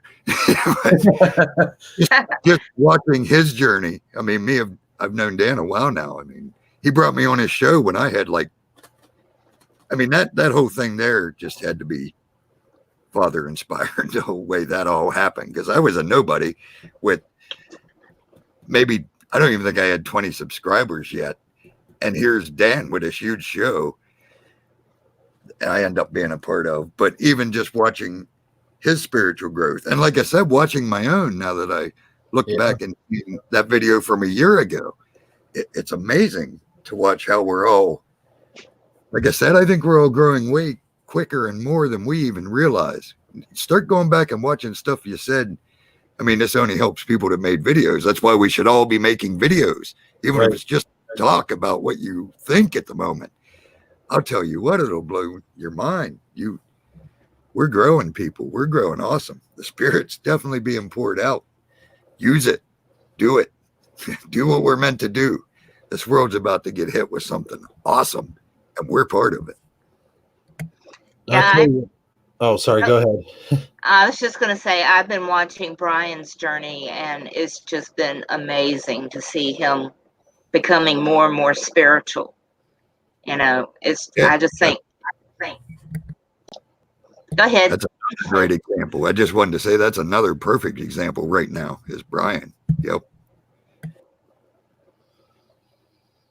But no, my spiritual journey, I don't mean to toot my own horn or anything like that, but I feel like I've come a long way. I mean, if you look at some of my older stuff, you would have think I was just some kind of silly dude that liked to drink and party a lot and stuff like that. And I've cut out the drinking almost altogether, like completely stopped. I mean, and of course, there are some other reasons behind that because I had promised someone a long time ago. They said, just don't ever do a live stream while you're drinking ever again. And ever since that day, I've never touched a drop, never wanted to touch a drop. And, and along my spiritual journey, also, I've gotten closer to the Father and started doing my own sort of spiritual, what I call spiritual videos, the Bible readings. I never thought or dreamt in a million lifetimes that I would ever start being more spiritual. Little alone, start doing my own Bible readings. I mean, that's just shows, how long of ways I've come. And of course, still got a long ways to go. I'm not saying that, but We all do. Yep. We all got eternity to go, brother. We got a long ways to go. So yeah. But yeah, and I don't want to swell your head up. Goodness knows it's huge enough if we've seen your video. But oh, glory to the Father. You are a prime example. I mean, we've only been talking personally like this for probably not even 6 months. Mm-hmm. And yeah, like you said, you're doing Bible readings now. So yeah. I rest my case on the amount of growth that's possible the minute we turn our eyes in the right direction. You're a prime example. Well, on that note, I'm going to take a drink of tea. It's funny because I've got like 4 Bibles, and they were just sitting on a shelf collecting dust for years and years and years. And all of a sudden, I saw someone posted something. I don't remember if it was on Facebook or I saw it on YouTube about the Lion and the Lamb. Mm-hmm. And all of a sudden I was like, wait, no, that can't be right. There was never a wolf, because like I was telling, I think I was telling both of y'all, or maybe just Hebrew, when I was a child, I had a plaque that hung above my bed that showed a lion and lamb lying down together and a little girl in a dress standing beside them. And the verse from Isaiah on the bottom. And I read that every night when I went to bed, every morning when I went up, got up. And so I knew it was definitely lion and lamb. So, of course, I had to get my Bible. I'm like, oh, no. It couldn't have changed in this Bible. This was my cousin's Bible. It was her mother's before that and her grandmother's before that. So there's no way this Bible has changed. And I looked it up, and I was just, my heart just sunk from seeing that wolf in there. Yeah. My Bible's not dusty anymore. I agree to that. And I think that's another amazing thing that I've said before about this whole Mandela effect.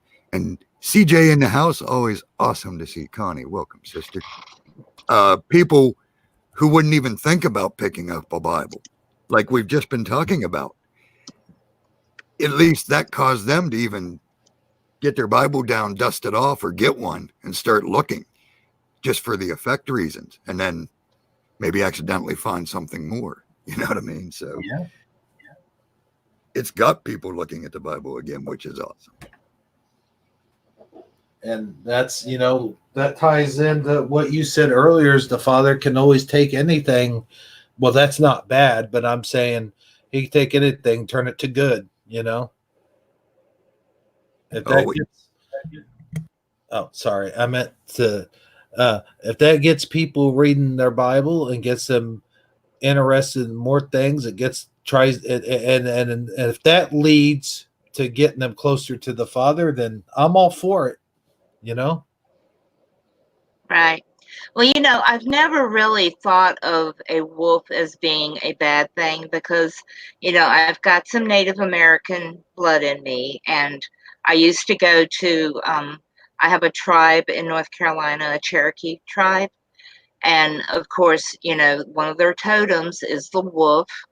And so I never saw the wolf as being something bad. But I also know that it can be. And Right. when you take the lion away from the lamb and you insert that wolf in there, that to me is just very sinister. So, it really had a devastating effect on me. yeah, definitely. And we talked about that a little bit yesterday, and that's what I was saying. The ones that really got me is the one where they get rid of crush in Genesis 3. Now it's more like a tie. They just bruise each other. You know what I mean? No, we're going to crush you. We're going to crush your head. You can change the word, but you can't change the outcome. You know what I mean? Your head's getting crushed, not bruised. That one gets me. And the fact that they replace love with charity everywhere is a big one for me. Right. And that's such a small thing because, without love, the charity that you give is empty. It might make the person that you're giving it to feel good because they'll think, oh, what a nice, wonderful person you are. But if you're not giving that charity with love, then it can have some kind of negative effect on the person that you're giving it to. It's not going to affect you because you don't have any love within you anyway, but it could definitely affect the person that you're giving whatever charitable thing it is to them. Like Yeah, absolutely. dropping off negative energy at them. You know. Yeah, and we were saying yesterday also that it's replaced love, agape, the word agape. That's there. Although it's still agape if you look it up in the original, which is another reason it makes no sense they put charity because agape was always translated love, but it's a false love because, like you said, you can give for all the wrong reasons. You can give. I mean, that's the whole sow your seed ministry. Send me $1,000, God will give you a Mercedes.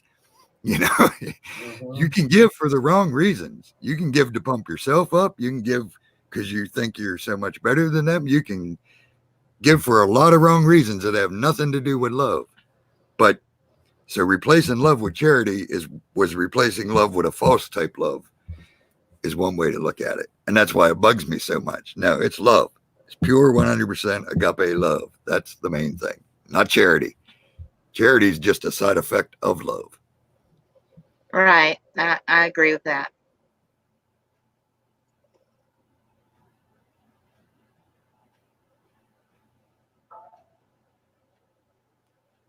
Yeah, I've been watching I don't know if it's Iya or Aya. I don't know how she says it. It's EYA.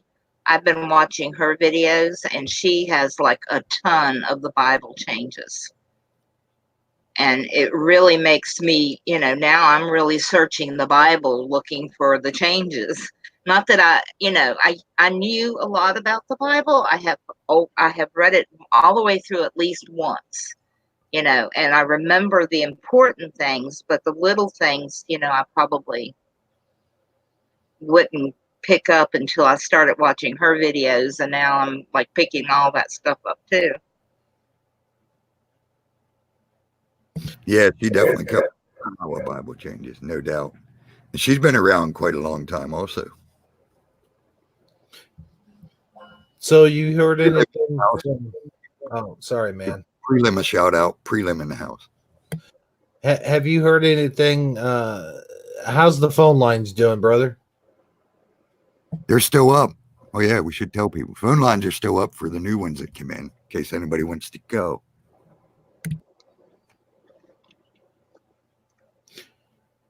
I have there was something I was going to add to that, the charity and love thing, and I totally forgot. But I don't think there's anything I could add that you guys haven't already explained it very well enough. And so I just like to say that I totally agree with what you're saying.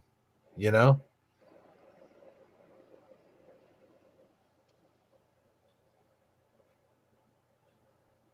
Yeah, and like anything else, I mean, the way I look at it is the Bible changes are real. It don't matter because, and I've said it many times, without the Spirit, you can read that book as much as you want. Them changing the words ain't going to affect you because you already aren't going to get it because that ain't the way it works. Although that's the way we've been taught, you know. No, you read the book with the Spirit showing you what's in there. And believe me, you'll see what that book's talking about. And the words they're changing mean nothing because you can't change the truth. You can change the words, but you can't change the truth. The truth's in you. And the only thing that can unlock it is the Spirit. So get to know Jesus, do what he tells you to do, get the Spirit, and then read that book and hold on because you'll realize everything you've been taught is 100% backwards. Yeah, I've got a friend who was really scared to read the Bible now because she has seen all those changes. And she's like, what's the use in reading it now? And I was like, well, you have to pray over it and ask for discernment because, the word is written on your heart. You will recognize what is true. Absolutely. Yep. And we do got a caller, but real quick. Exactly. And I think that's the main reason this happened. It was because for forever, these Christians and churches have been worshiping a book. And it was never about a book. It was always about the Word of God, the Son of God, Jesus Christ. He's the Word of God. And there never was a book. And it was time to rip that veil open. And this definitely should have ripped the veil open for those who are, I mean, obviously that was not the word that he was talking about. He was going to preserve forever. So wake up, people. He was not talking about a book. He was talking about the Spirit, the words written in our heart, the words, Jesus Christ. That's the word. That's who he was talking about. That will never fade away. It was never a book. So this at least are waking people up to that fact. Stop worshiping a book and worship what the book's about. But okay, we got a caller. I'm going to unmute him. You are live. Okay, so it finally worked. I had to do cool. so many different tactics to get on here. It's Rain on the Plains. Hey, everybody. Hi, Rain. Well, anyway, what Armor was saying is exactly right. And I always felt like my family, too, which I'm so glad that I grew up in a Christian household as far as going to church and everything. But I always felt like it was more even the Christian traditions that were like, and then like the liturgy of the Lutheran Church or whatever that was more important to them than Jesus himself. I never understood it, and so, yeah, people worship, the Bible, people worship Christian traditions. Do they really want to worship Jesus? I mean, I don't know. I'm the worst of sinners, so I'm not one to talk. But and plus, and then I also want to talk about how it took me, like, for one, I couldn't find my headphones, and then I finally unplugged my phone from my computer because I had it to charge, USB tethering and all this, and so I could finally get back on. And then I couldn't find my headphones. I mean, it seems like this happens a lot on these Mandela Effect broadcasts, where people have a really, really hard time calling in. Have you guys seen that? I noticed that the system the last couple of weeks or however long it's been, of course, we haven't broadcasted in 2 weeks, but I noticed the phone line systems seem to have sort of a problem. It's But just it seems to happen all the time with guests. Like Brian Staley had a great guest on yesterday, and she kept going away and come back, and it just seems like that all the time. Okay, so like a couple real quick things that I wanted to, well, they're not real quick things, that I wanted to discuss is that, I've always been not a proponent that it's CERN unless it's retrocausality, because I've seen effects since 1982.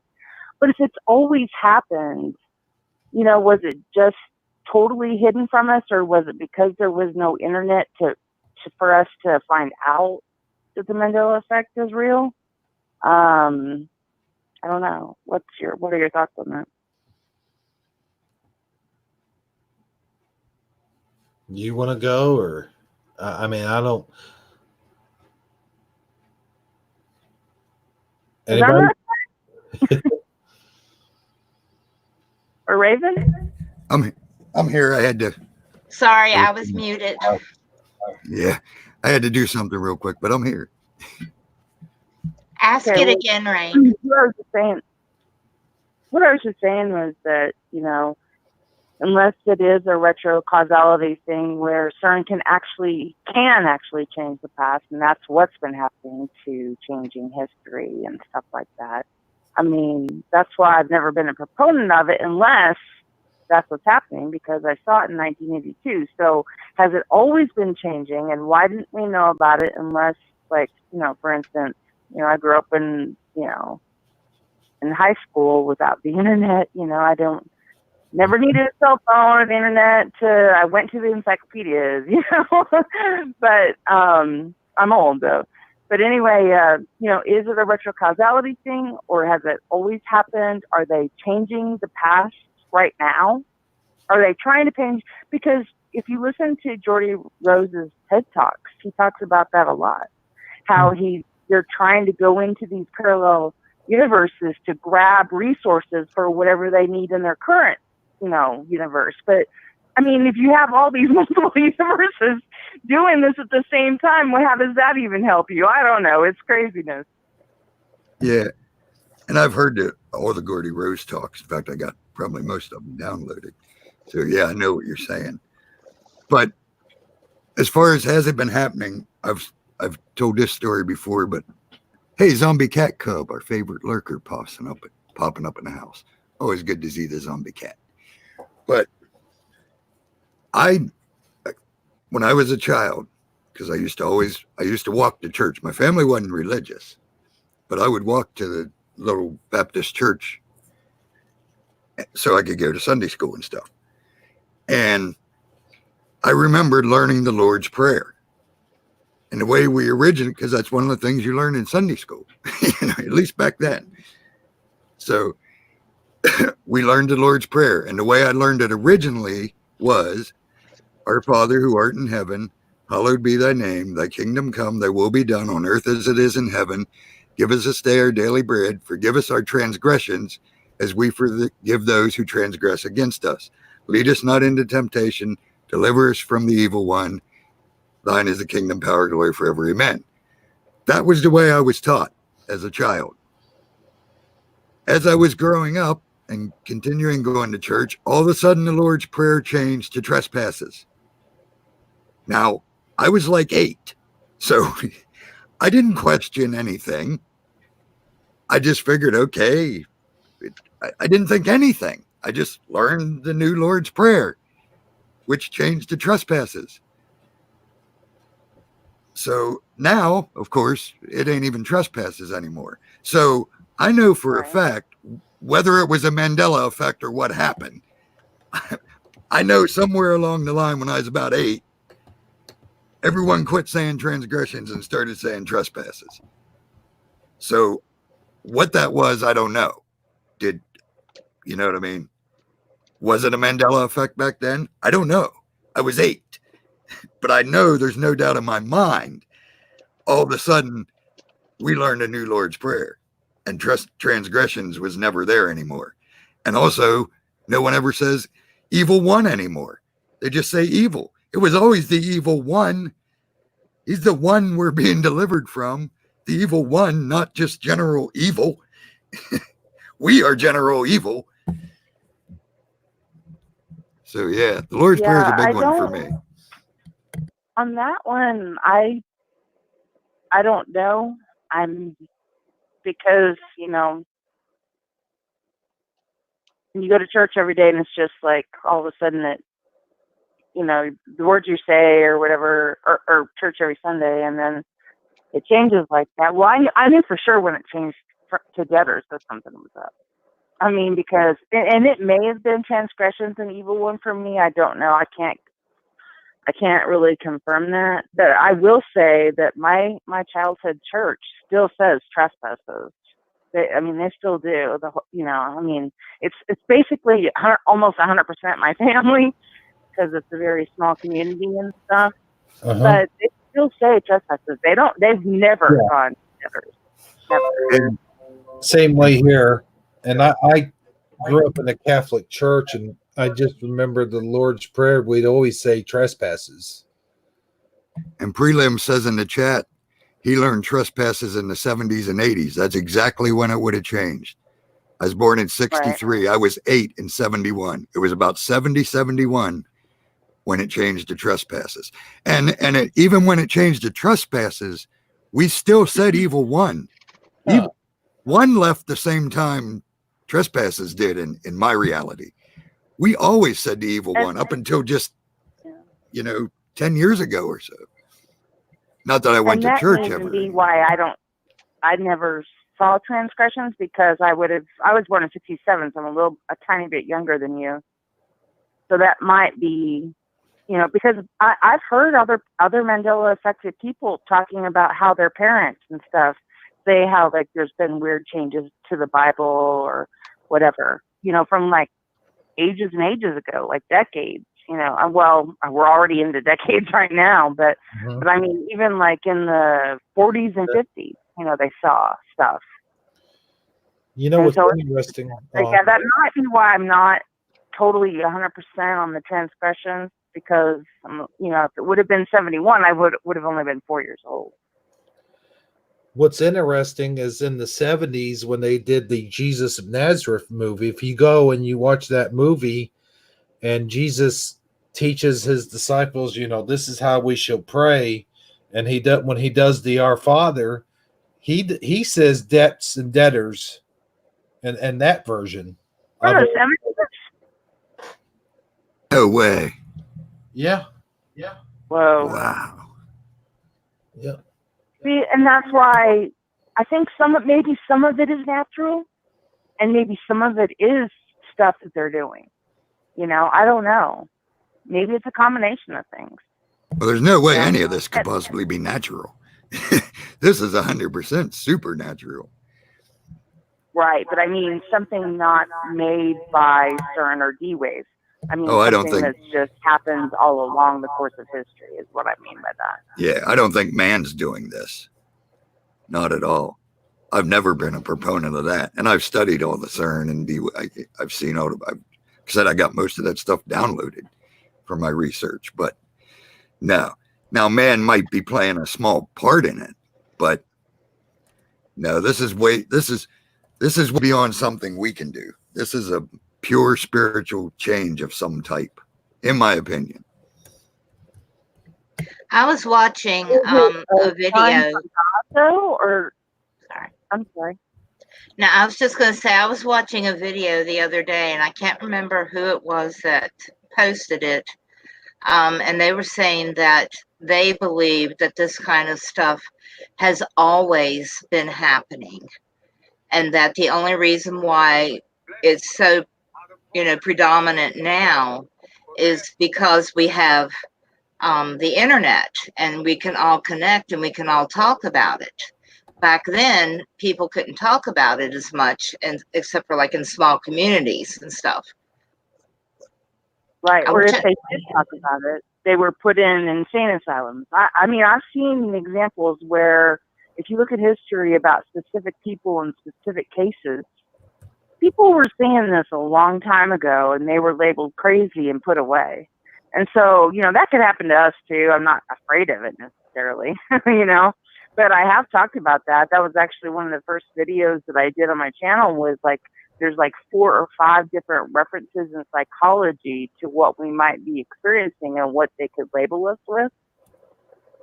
And so, you know, they could, but I'm not, it's funny because like I go in cycles of being afraid or scared or freaking out or whatever. And then like today I'm fine. I mean, I'm not scared. I'm not freaking out. I know everything's going to be fine. I know, you know, I don't know what it is. But I don't know. Another thing, I have a couple things written down here that I wanted to talk about was, okay, so like, Brian on his channel, he had a really great guest yesterday. They were talking about like things that just popped up out of nowhere. And one of the things that popped up out of nowhere for me was One World Trade Center. I mean, they were only just discussing it for me. It wasn't built. It wasn't even started being built. Now, do any of you have that same experience, or do you know? I mean, because I guess they started working on it a couple years after 9/11. And I'm like, no way, that did not happen. It didn't happen in my previous reality. And then that begs another question is, I've said that we come from different realities. So are we all experiencing an own individual realities, our own individual reality, or are we shifting and moving into these other universes all the time?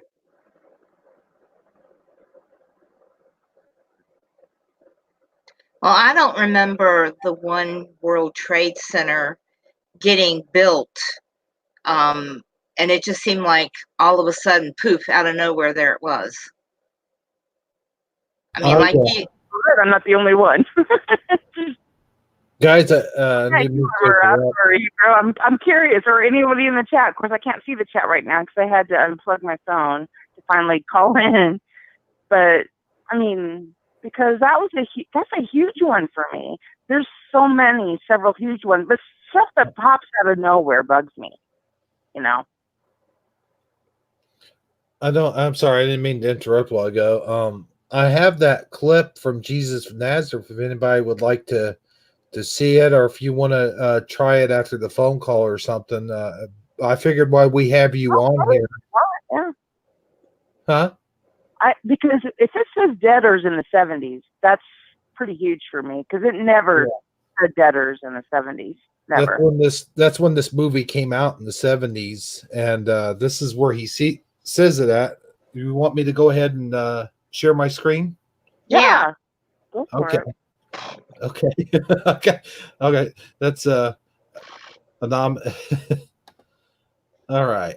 So let's get it up here. I got that video, and I believe I have it at the time mark. Let's go over here. Let me make this big so everyone can see it. So I think this came out in 1977, I do believe. So here's what he says. We forgive our debtors. Wait, let me rewind it back a little bit. As we forgive.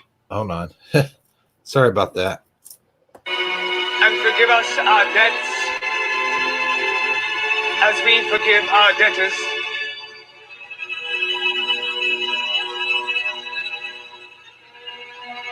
And lead us not into temptation.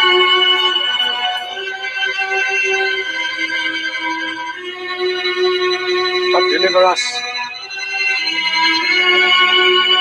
from evil. Well, there you go. I guess you can always, people will try to debunk this saying, well, there was always different translations. Right. They'll say, but I remember the first time I heard somebody say debtors in the Lord's Prayer, I'm like, what the heck is that? What did you just say? Because I'd never heard that in my life, ever. And then I was like, no. But that's what they'll try to say. Well, it was a translation issue or blah, blah, blah, blah, blah. I mean, that's what they'll try to say. Well, they don't even got to go to translation for that. Although I agree, that should not say that. The most famous way it was taught was trespasses. But debtors has always been in the Mark version. So it ain't like it was never there. It was just never used. You know what I mean? Everyone always quoted the Matthew version. I think I'm getting them correct. I could have them backwards. I don't know, but That's interesting. Armor Up. I never knew that. yeah, there's Are two you sure? Lord's prayers. I mean, wait, I'm doubting you. No, I'm sorry. I'm not doubting you. Well, everyone should doubt me. I'm funny. just That's a what we dude. do with each other. Like, are you sure? Because I don't remember that. But that's another reason why I think we come from different realities. But go ahead. I'm sorry. I didn't mean to interrupt. But no, yeah, I mean, doubt me. I'm just a dude. Anyone who would believe me is a fool. Believe the Spirit. I've said that 1,000,000 times. The Spirit will back me up. Believe the Spirit. But yeah, no, I mean, debtors was always in the other. There was 2 versions of the Lord's Prayer, but the one that we all taught, the one that was always on the plaques, the one that everyone, even the movie would have used, should have been the normal Matthew version. Trespasses. No one ever said debts and debtors, even though it was there, but it was just never used. And now it ain't. Now they're both debts and debtors. So, yeah, it's crazy. Now, as far as the One Trade Center thingy, I don't know. I stopped watching the news a long time ago after 9/11. I have no clue about anything like that. I don't even know what the One World Trade Center is, if I'm going to be honest. So I don't know whether it was built or talked about being built, or I don't know. I don't even know what it is. And as far as jumping around, would you call it realities or dimensions or whatever that theory is? I don't know. I can't get that because I don't know. I just never really went with that one. I think there's only one us. There's only one Earth. There's only. So you think, okay, because it has to be one of a, well, it could be, I guess, myriad of things, but if you just look at it from a cursory point of view, you know, it's either like the people that are affected by this think that that we're changing, you know, that it's one reality that's changing, or like we're slipping into these other multi dimensions. And so, like, the more and more I think about it, I guess there's a third option, is that it's all a computer game. So, you know, take your pick. I don't know. Yeah, the simulation theory. Yeah, there's all kind of theories, and you know what I mean. And again, that's where I have no problem saying I don't know. I don't even really care, if we're going to be honest. It don't matter to me what's causing it. When I first realized the Mandela effect, I had already started this whole journey back, and had already seen so much crazy stuff. When I seen it, I literally looked at the wife and said, well, of course reality's changing. Why isn't it? That's how much it affected me. That's exactly what I thought, and I moved on because of course it's changing. Why wouldn't it be? That's exactly where we're at in this game. You know what I mean? Yes, of course it's changing.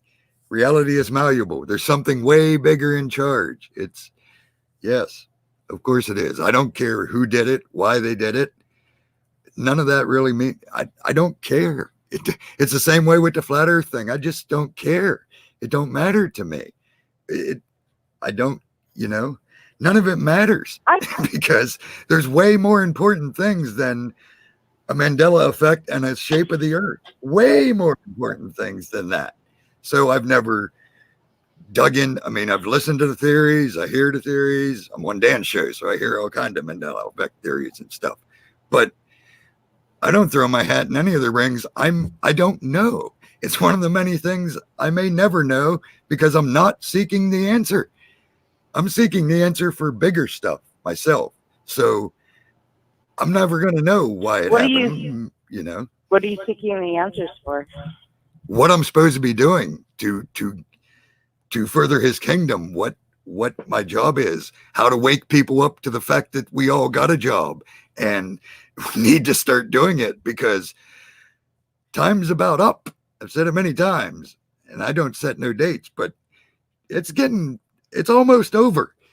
You're going to pick a side by not picking a side if that's what you decide to do, but you best pick your side. You best get your armor on. You best get in the fight because it's real and it's almost done. And once it's done, it's done. If you're on the wrong side, you ain't going to know what hit you. It's going to be the blink of an eye. It's over. So I'm seeking the answer to how I can further get people to understand how important they are, first of all, and that time's almost up. Get in the fight before you lose without even realizing you were playing. That's the answers I'm seeking. I don't care who or what caused the Mandela effect. I don't care what shape our earth is. All I care about is the Father, the Son, and the Spirit, and getting as close to them as I can and doing exactly what they want me to do and saying exactly what they want me to say at the moment they want to say it. That's all I'm seeking anymore, because that's the only thing that matters, whether we realize it or not. That's the only thing that matters right now. Can I ask you, do you give any credence to the idea that the great sign in heaven on September 23rd of 2017 is the start of the end times? I mean, have you studied that at all? The what that happened in December 17? No, it was September 23rd. Oh, the September, the great sign in heaven with the woman. Yes, that was absolutely real. I mean, okay. I wanted to hear your thoughts on that, because I think it's real too, but I wanted to hear your thoughts. Now, I'm not going to go deep into it because we've been on so long I can't even begin. But I also think Revelation is very, very, very misunderstood by everyone who thinks they're cracking it. They ain't even, I ain't even going to go there. But believe me, that was a great sign. That was the one written about. But that don't mean what people, Revelation is not what people think it is. It's really all I can say about that at this time. But believe me. I'd like to hear your private thoughts on that sometime. Well, they're not private. Again, I do what Father tells me to do when he tells me to do it. That's what took so long to put out the video about who I think that Old Testament fellow is. I've known that for a long time, and my flesh has been chomping to say that for a long time. But I couldn't say that because it's not my job to decide when I say what I want to say. It's his job to tell me when to say what he showed me. You see what I'm saying? And it's the same way with this. Oh, it's coming because time's getting short. I knew the minute he let me release the message about the Old Testament guy that all the rest of this is going to snowball. But I'm not in charge of when. So believe me, soon you'll hear all about what Revelation really is, in my opinion, and from what the Spirit showed me. And again, I ain't nobody, but I'm telling you to take it to the Spirit, just like I did in the video where they're now calling me a Luciferian, and they're saying I said I admired Jesus is you for that video because I've felt that myself for a long time, and it's hard because and that's exactly why I told him take it to the Spirit, because I know the Spirit's going to back me up if you're talking to the right Spirit. You know what I mean? So, and you probably put out that video at the right time as well, because the thing is if you do listen to God or the Spirit or whatever, because I've gone against the grain and done things when I knew it was too soon, or people weren't ready to hear it, or people weren't wanting to know about all this stuff or whatever. I admire you for doing that video because I felt the same thing for a long time, but at the same time, I also felt like, are people ready to hear this? Exactly. And they weren't, and a lot of people never will be. And the only one that knows when people are ready to hear what he has to say is the Father, and that's why you can only say it when he tells you. If not, you can do more harm. I mean, I've learned that the hard way. Right. Believe me, I'm not saying this because I've always been good at it. I've said a lot of things in the past because I got showed something and wanted to share in the flesh. Oh, you got to tell people this. And I've went to some close people privately, and they make hate videos about me and say I'm a heretic now because I was never supposed to say that to them at that point in time. You know what I mean? And it ain't so much that I think I'm better and they weren't ready. There's no way to explain it without, you know what I mean? And when I say I don't care about the Mandela effect or what's causing it, I'm eager for someone to figure it out. If that's someone's calling, do it. I'm not saying it's something you shouldn't do. I'm just saying it's something I don't care about. Asking me something about it isn't going to get you anywhere because I don't know. I don't research it. I Yeah, don't look for them. I don't. But it's an important thing that people need to look into if that's what they're called to do. Basically, what I'm saying is doing whatever you're called to do. You're called to do something. Do it. Figure out what it is. And the only one that can tell you is the Father. So figure out what you're called to do and do it. Because the minute you're doing what you're called to do, it's going to get easy. He's going to give everything you need to do it. You're going to get all the answers you need if you're looking for the answers he wants you looking for. Other than that, you can chase theories all day.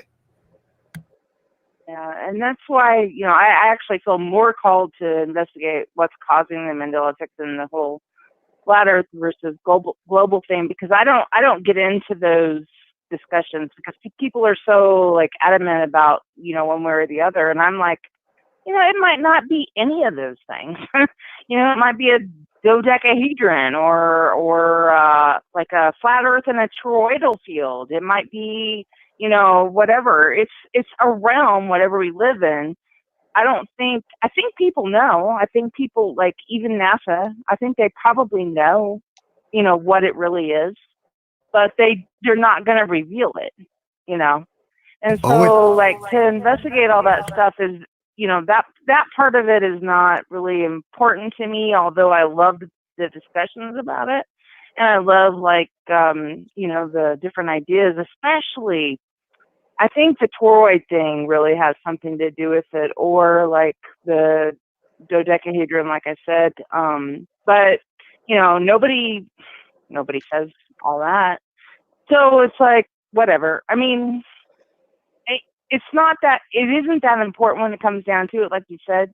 I mean, we're here to love each other, to be kind to one each other, to love God, first of all, to love God, first of all, and if you can't do that, then, none of this other stuff matters. Well, like I said, and it may be harsh, but like I said, Father already said we're done speaking politically correctly from this point forward. They like it or they don't. Mm-hmm. There's only one thing that we're supposed to be doing, and that's his will, period. That's why we're here. I don't care what we've been indoctrinated with along the way. Our whole purpose, the whole reason we were created, was to do his will and take care of his creation. That's it. What our part is in doing his will, that's wide open. It might be writing music. It might be painting. It might be talking. It might be investigating. Who knows what it is? But the point is, the only thing we're supposed to be doing is his will. Right. And that part of that goes along with loving him above all others and loving each other as ourselves, and, and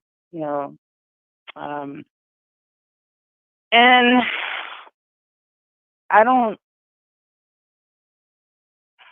even know where to go from here because I have so many different ideas about it and everything, but,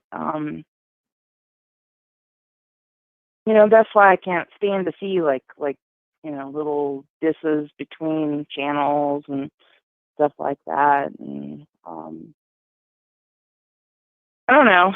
Just know that, for one, everybody is always welcome on my channel. Of course, I only have like a measly 500 or whatever, but, and I love everyone.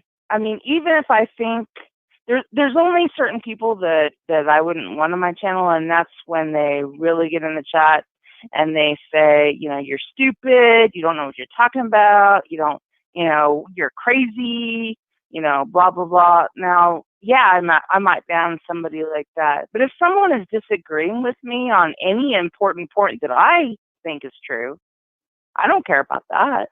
I mean, because, as long as we're having an intellectual discussion about it, I'm going to respect your opinion, even though I might not see it the same way, Yeah, exactly. And that's what it's all about. Because, like I said, I'm not saying I still don't like investigating and I still look at theories and do all that and follow channels and have a lot of fun. But as far as the questions I'm asking, those aren't the ones I'm asking. So I don't really have answers for those type of questions. But yeah, it's all about being open to everyone's opinion. Because I've said many times, we've all got a part to play. We're all a small little bitty piece in the giant, huge puzzle that we call God. We all are a little piece. So I definitely want to hear what every one of you have to say, because it helps me fill in the little pieces.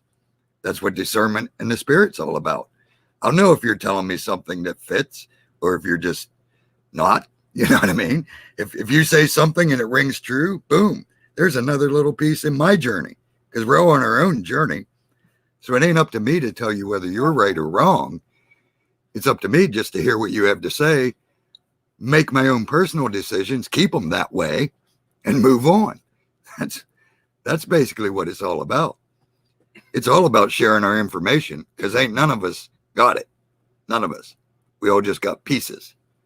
So be willing to listen to everybody else's piece. It's too big. Way too to big. Get it. Way too big. I mean, we'll never get it. We can't. All of us, like you say, all of us have a piece to play, and it's too large. It's too big of a concept to understand all this stuff, and so it's too big. And so, I guess, like you've always said, we need to, first of all, trust. I mean, do you think let me just ask you this, because it's a question that I've been wondering about for a while. Do you think there's any reason behind why Jesus' words are a red letter version versus the rest of the Bible? I mean, do you think that, that is, his words are special in some way, and that's why they did that, and that's why they actually pretty much were made to do that? Put that in the Bible that way? I mean, do you have any thoughts on that? Well, do I think his words are important? That's the only thing I think is important. I've said that a million times. Read what Jesus said. Long before you worry about Old Testament or Paul or the Christmas story or all the stuff we're taught, you read what Jesus said. That's the only thing that's important. Now, again, you better have the Spirit, because man made that thing. So even everything they wrote that's in red might not necessarily, you take it to the Spirit. Everything they said Jesus said, he didn't necessarily say. Put it to you that way for now. But it's quite obvious to tell. But yeah, and I don't know if they were made to do it that way, possibly, to try to emphasize the importance. And I think they may have used red to symbolize his blood. Maybe that's why they picked red. I don't know. Lots of interesting things that could go into that. But yeah, I think the red letters, what Jesus had to say, is the only thing that's important in that book. Till you get it, you shouldn't even be trying to mess with the rest of it. Because how are you going to compare the rest of it to what's true if you ain't even read the truth yet? Because Jesus is the truth. Mm-hmm. So until you know the truth, why are you diving into Noah or Genesis or Paul when you don't even know the basis to judge it on yet? See what I'm saying? So that's why I always say read John. I don't know if I've ever heard your thoughts on Enoch. And by the way, shameless plug, I read the full book of Enoch on my channel if you guys want to hear it. But I don't know if I've ever heard you specifically say Armor Up anything about Enoch. What do you think about that? Well, I did a live show a long time ago. I think it might have been with Cowboy. About Enoch. But yeah, Enoch 1. See, there's 3 Enochs, 3 books. There's 2 Enochs in history at that time, but there's 3 books of Enoch. Enoch 1, incredible. I got it. And an incredible read. But again, you better have the spirit, because that thing is deep, deep, deep. There's all kind of hidden awesome stuff in Enoch. Mhm. But again, until you've read John and Matthew, Mark, and Luke, and everything Jesus has to say shouldn't even be in there, because how you going to know what's true and ain't when you don't know the truth? Enoch 1, highly recommend if you're reading it with the spirit. And everything I recommend, you better have the spirit or you're wasting your time. Enoch 2, I'm sort of on the fence. A lot of good stuff in it, but a lot of stuff that don't gel. A lot of stuff that my discernment Yeah, I was think like, it's mostly Enoch 1 for me. Enoch 3, forget it. That's you can pure. feel it in your spirit. You know? Yeah, exactly. That's why I say take it to the spirit. It'll tell you. Enoch 3, don't even pick that thing up. That's pure Enochian magic. That's exactly what we're fighting against and have been forever. That's your symbol magic. That's your what are the Ashkenazi Jews? That's Enoch 3 is the Cain Enoch. See, there was an Enoch in Seth's line, and there's an Enoch in Cain's line, for them that don't know. Enoch 3 is definitely the wrong side. Enoch 1 is definitely the right side, but you're going to need a lot of spirit to even begin. Enoch 2, I think they mixed it together like men likes to do, like they did the whole Bible, in my opinion. Everything in there's been tainted. It was never right. Without the spirit, forget it. And there's other extra biblical books that I think are Amos. Amos. I said Amos because I was reading chat and he said didn't Thomas. But the book of Thomas, I was just about to say, that's probably my second favorite book in all of them. John is obviously my favorite. I love John. The book of John, you read John for real with the spirit. Take your time, read it. You'll know everything you need to know about. You'll have the truth. You'll be able to conquer anything you want. Romans is one of my favorites. Romans John, is Paul. You one of gotta my get to know. Just throwing it out there. I mean, Yeah. Other the book people of are gonna have Thomas. favorites, whatever. The book of Thomas is awesome. I started reading. I read the whole first book of Enoch on my channel, and then I started reading the Emerald Tablets of Thoth or Thoth, whatever when people how to want to pronounce it.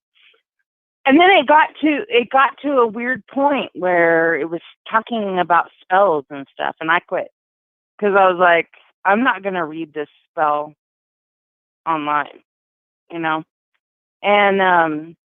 it really actually bothered me quite a bit. I haven't even talked about this at all with anyone, but that's why I stopped reading the Emerald Tablets of Thoth or whatever, is because I was interested in,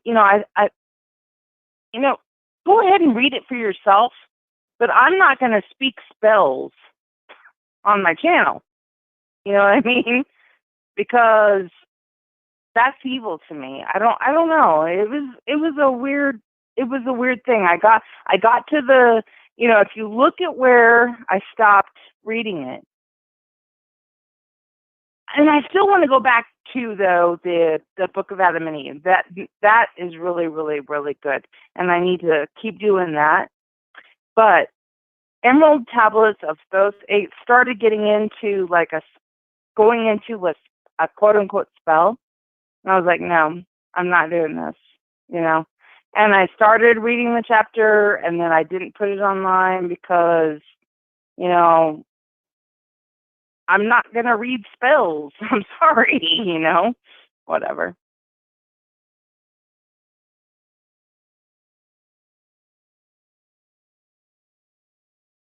And maybe, none of you even know that I did, these readings and stuff. I don't know. I love doing the readings. They're so much fun for me. I'm going to pick up where I left off on, I think it was, I might have been the tail end of the first book of Adam and Eve. But I'm gonna start doing some Play-Doh, some stuff. Now, I'm not saying that I espouse all these views or anything like that, but it's a serious point of investigation. You know. Yep, absolutely. And like I said many times, there's truth in everything. That's where most Christians go wrong. They're worried about reading something because the evil might get them. Well, you ain't even got the spirit if you're worried about the evil getting you. I ain't worried about no evil getting me. Evil's scared to death. I've said many times, bring it. Bring it. They ain't going to bring it because they know better. I like that attitude. Armor up. So why would I worry about reading a book? You know what I'm saying? Knowledge is everywhere. There's Father's truth in everything. Right, but you don't want to hear me like reciting Aleister Crowley, do you? I mean, seriously. Well, like I said, I prefer to read there is myself. A point where it gets to be a little too much. I prefer to read myself, first of all. I'm a reader, so. Right. Yeah, why would you go read Aleister Crowley? That would, But. Well, it's not anything saying. of what I'm about, and I've never been about that. I mean, I hope you. I've read Aleister Crowley, personally. You know what I mean? Do I think there's anything wrong with reading it? No, not if you're in the right frame of mind. No, you could have problems and to research, but to put it out on your channel and then people say, "Oh, well, you're an Aleister Crowley fan, or you're, Well, yeah, I don't think that book's. Spells." I don't think that book's something that should that. be. I don't think that book's something that should be read into the public. No, not at all. Absolutely not. And the same way with a lot of the other extra biblical books. I'm not afraid. There's certain I'm books. not afraid. It's just that I don't want people saying that that's what I'm espousing. That's what I'm saying. It's the same way with the third book of Enoch. Because I love reading a lot of different stuff online, and I've read some Philip K. Dick. I've read, different stuff. I've read books of the Bible, but I'm not going to start putting out there. Even though I read it myself, I do. I don't want people associating me with something that I think is evil, which Aleister Crowley definitely is, in my opinion. And actually, I should take a video down now that you brought this up. H.P. Lovecraft. I read one of his short stories online live one time. And I actually need to take that down, even though it's a really interesting book. But H.P. Lovecraft was into some stuff that was pretty damn weird. I'll just say that. Well, it goes right back to what I said before. If you're doing what the Spirit's telling you to do, then you're meant to do it. If you're just reading a book because you want to read it, well, then who knows whether it's good or bad? You see what I'm saying? If I was doing readings online, I'd be reading whatever the Spirit told me to read. That's why I read the Book of Thomas and caught all kind of heck over it and got called a Satanist and bad videos made. But, oh well, the Spirit told me to read the Book of Thomas, and the Book of Thomas is awesome. But right now I'm reading through John again, which I've already done, but decided we want to redo John and have me do commentaries for whatever reason. So I'm reading through John, but as with everything, I just do what the Spirit tells you. You can't go wrong. It's that simple. If we're doing what we want, we'll go wrong most of the time. So when it comes to reading online, read what the Spirit's telling you to read, and don't worry about what people think, because they probably ain't going to like it. They sure don't like it when I do what the Spirit tells me to do for whatever reason. Now, this is one book that I haven't investigated much. I was just curious about your thoughts on it. Have you investigated or read the book of Jasher? That's part of the book I got that has Enoch 1 in it, has Jasher and Jubilees also. It's a three little Jubilees, book thing. Yeah. So yeah, I've read Jasher and some of Jubilees. I haven't read all of Jasher. Again, that's one of the ones the Spirit, we sort of float away from that one for whatever reason. There's a lot of, mainly because they're sort of still worshiping the wrong God in that one. They're sort of still lost. There's still so much good information. I mean, there's I ain't saying it was all bad. I got a lot of good out of it, but yeah, there's a lot of bad in it. A lot of, well, no more than's in the whole Old Testament. I'm not saying it's bad. It's the same as the Old Testament. It basically is the Old Testament again, Jasher, just from another point of The Old another Testament flavor. isn't real. I mean, Oh, it's real. oh my gosh. Did I just say that out loud? Yeah, it's real, but it ain't really what they No, think. I mean, Oh, it's real. because they want us to believe in like a God that hates us, you know, and that like So does if you do anything Jasher. slightly wrong or whatever, I mean, I don't get it. That's what I mean about Jasher. Did you read Jasher? At the I one, haven't I'll just tell read you the whole one. thing, I'll tell you one I've part of read parts Jasher. of it, I haven't read the whole thing. Well, I'll tell you what I read, and when I finally stopped, why I stopped reading Jasher, when I realized they're still worshiping the wrong God, is when all the brothers, it's the famine, and Joseph is in charge of Egypt, and we all know the story, and they come to see him, and Joseph keeps Benjamin, and they got to go back without Benjamin, and know they're going to be in trouble, and they come back to get. I have to read that. They come back to get Benjamin, and to move to, and that's when Joseph basically tells them he's their long lost brother, la-di-da-di-da. But when they come back to get Benjamin in this version, in the Jasher talk about it, they come back and it says, I think it's Simeon. Is he the oldest, or Reuben? I forget. No, whoever the older Simeon brother. he was the second oldest, I think. Reuben. Well, Reuben is the Reuben. Okay, whoever the oldest one was, the one that did the talking, the oldest brother, whoever he was, that was talking to Joseph and didn't realize it, came back and demands Benjamin, and Joseph is like, no, you know what I mean, playing the part of me. I ain't giving you Benjamin. And it says that whoever it was, Reuben, the oldest one, whoever it was, hollers about, he says about, you don't realize our God, the father of Abraham, you know, their usual spiel. We serve this God, and if you don't release him, he's going to kick your butt, basically. And Dave and Joseph is like, not going to happen. And then Reuben, or whoever the oldest is that's talking, Reuben it says they let out a cry, and the foundations of Egypt shook, and every baby that was still in a womb, including Pharaoh's wife or daughter, I forget which, fell off of their chairs and miscarried immediately. And Pharaoh ran to David and sent a dude to Joseph and said, what the heck just happened? And he says, oh, these guys are here and they wanted this guy, Benjamin, and I wouldn't give it. And he's like, you give them whatever they want before they do something else. So right there, the God of Abraham, Isaac, and Jacob caused this dude to holler, I want my brother, real loud, basically, and miscarried everything in Egypt. That's Jasher.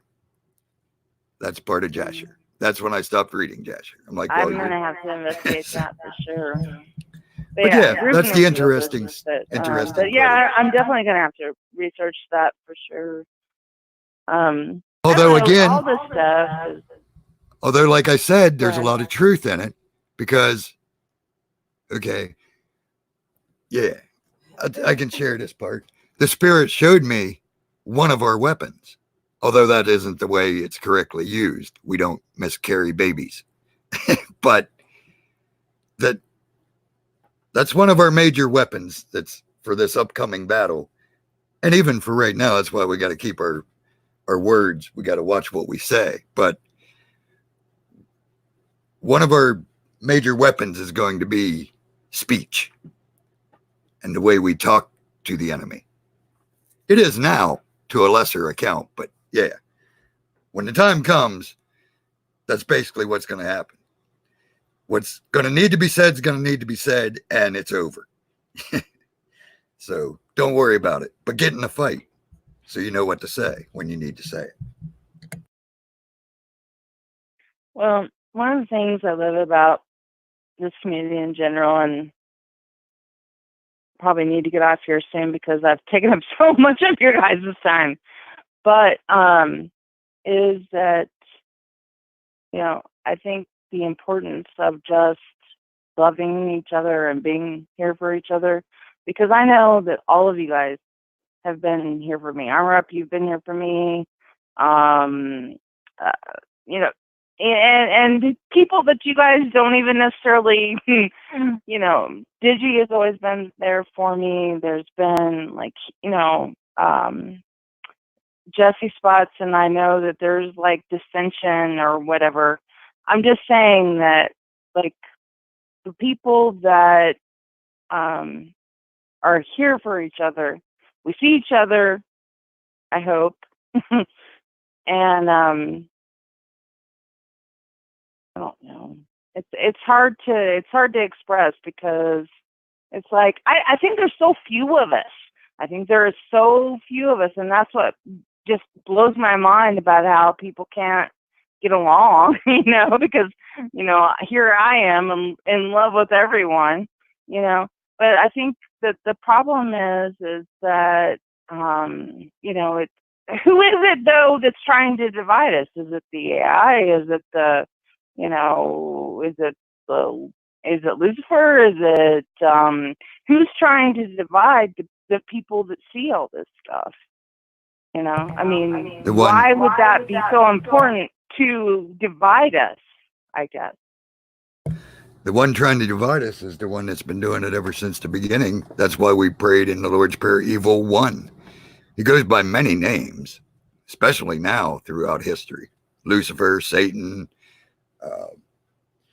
CERN, whatever you want to call it. It's all a part of it, but it's all run by the evil one, the main dude. And it's all about division, because he knows, like I've been saying over and over, the minute we do what we're supposed to do and come together, it's over. That's why I'm trying to wake people up. It's over. If we just do what we're supposed to be doing, it's over. That's why he wants us separated. Because when we finally get together and finally understand what's going on and what we're supposed to be doing, it's a blink of an eye. He's done. It's over. He knows it. Well, So I that's want the whole to say separation just thing. personally that I appreciate so much what you did by putting yourself out there on the Old Testament God and everything else, because that's a huge risk, you know, among the Christian community. And of course, I agree with everything, but I'm just saying that it was a huge risk. You're a very important part of this piece of the puzzle as well. And so I just want to thank you. Oh, absolutely. And I always enjoy talking with you. And like I said earlier, heck, yours was one of the channels I even came across early on. So yeah, I've seen you doing your readings and everything else. And, yep. But yeah, that's the thing. Just be open to each other and just stop fighting about stupid things just because you think things different. Because we are supposed to think things different, because we all got different parts to play. I don't have to understand why you believe what you believe. It ain't my job to tell you not to believe it, because I don't know what the Spirit's telling you to believe. For one thing, I would never blaspheme the Spirit. So I don't know. Now, I know if you're telling me, you know, read the book of Satan and let's go do a ritual, I might say, well, no, I used to do that, and I think that might be for the bad guy. I'll pass. You might want to come talk to Jesus a bit. But you know what I'm saying?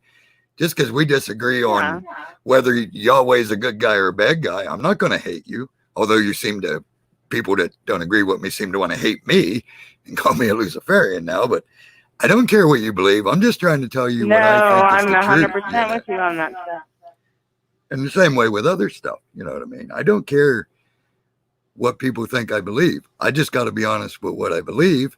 And I'm not going to hate them if they believe different, because I used to believe different, for one thing. So, right, exactly. And I'm not saying I'm further ahead. Maybe ready. I'm further behind. They have to be ready. They have to be ready as well. And a lot of people aren't ready to see it, you know? And so that's what I think part of this is too, is they have to be ready, and they're not, you know? And so, like, that's why I, when people, say whatever about anybody that I love in this community, I'm just like, that person just isn't ready, you know. That's what I think, because I want to love everyone, and so that's what I think, is that just people sometimes just aren't ready to see it. And then once they are, they're like, oh my God, how come I didn't see it from the beginning? And that's exactly what happens with a lot of people. They're like, how come I didn't see this from the beginning? And so, but anyway, I need to get off here, but thank you so much for taking my call. I'm glad that I finally got on. It was a struggle to try to get on, but Hebrew, Raven, Armor Up, everyone in the audience, I love you all. And so everybody have a good night, and let's just all love each other. All right. Well, thank you for calling. We like talking to you. Appreciate your time, Rain. And you weren't. I know you said that you're not in chat, but I just wanted to read to you what I posted. I said, love hearing you, Rain. You're not taking up too much of our time. You are right on time. Love you, girl. Oh, thank you so much. I appreciate that. All right. Well, love you all tremendously. I'm going to get off here, but love you all. And we will see each other next time. Yep, absolutely. Thanks as always for calling.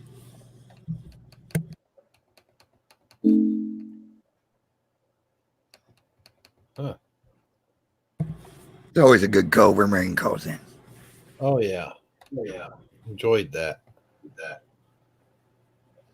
Yeah, she's the best. I love hearing her. I should have shut up more though and let you guys talk. Heck, neither one of you said anything the whole time. Well, no.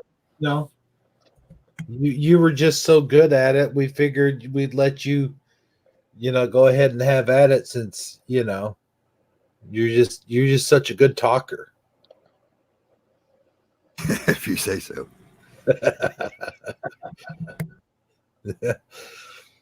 Speaking of good talking, since you're back, how would you like to give this room one final shout out, and then we'll give our final thoughts? How's that sound, guys?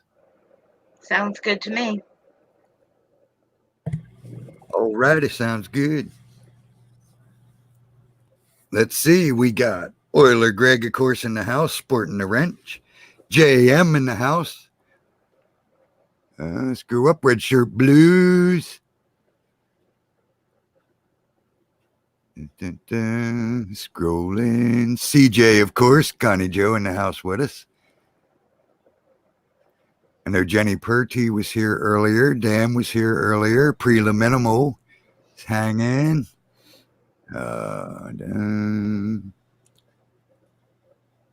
Zombie Cat Cub, of course. I'm sure they're still lurking as always.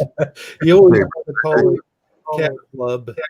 I know, I always want to say Cat Club. Dave East was with us, probably still hanging. I think that's everybody. Let me hop to the bottom. Yep, Zombie Cat Cub still lurking. See, I knew he would be. Or she would be. Don't know. But, yep, I think that's everyone. Always a pleasure seeing you all.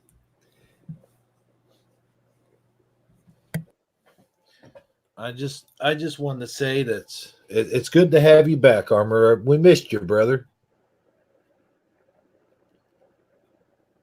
Thank you. Good to be back. I wish Saji was here, though. Keep him in your prayers, people. Don't forget. Yeah, I was getting ready to say that. Good old Saji. He was looking forward to this, and like I said, I hope everything's okay with him. Hopefully, it's just a phone problem. And Raven, Yes. it's good to have you join us. I really appreciate it. Thanks for being with us. Thank you for having me. It's been a pleasure. And it seems like we all seemed to gel together pretty well. It seemed like our first broadcast together. Yeah, I'm sorry I'm so quiet. I'm used to being the listener instead of the talker. So, We'll get you talking more, I'm sure. yeah, I'll get better at it when I get to know people. I can't shut up. Yeah, there you go. Yeah, absolutely. Pleasure having you on and look forward to it.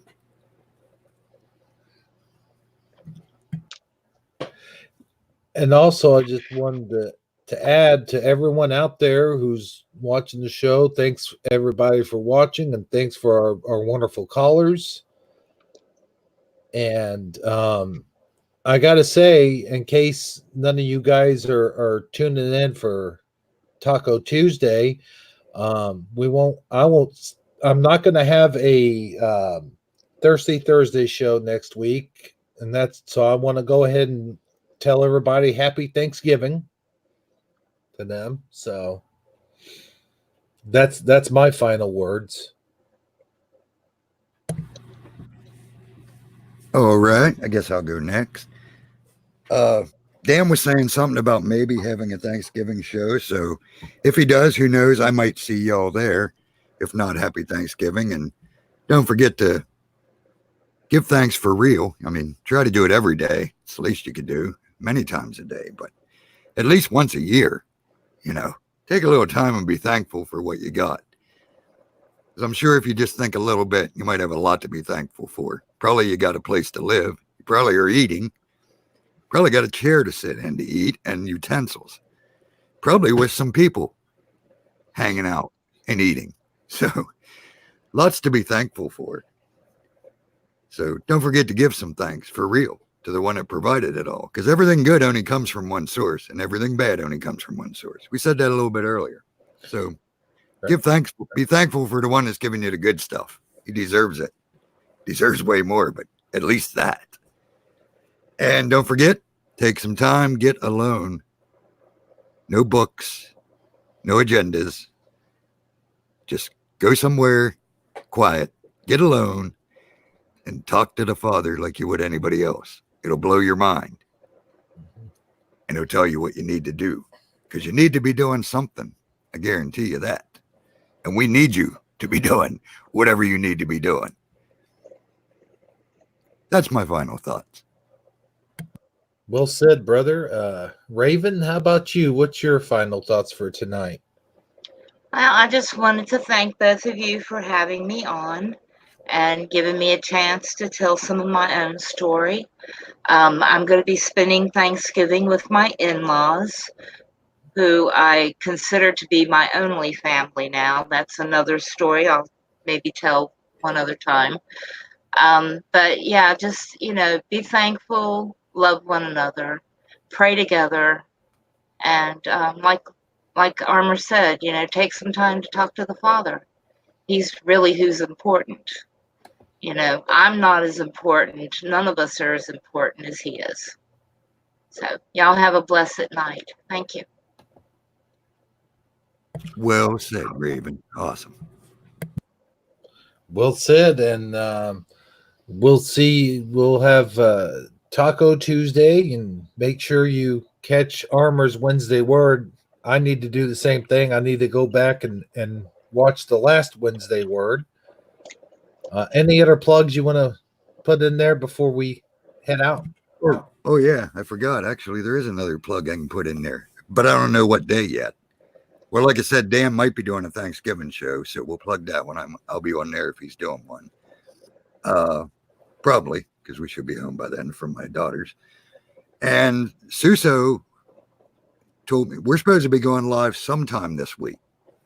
I was in his one premiere, and we was yatting in the chat, and he wants to go live this week. So me and Suso is going to be talking together sometime this week, but I have no clue what day. So keep an eye on Suso's channel. That'll be on Suso's channel. That'll be great. The two of you together, that's going to be awesome.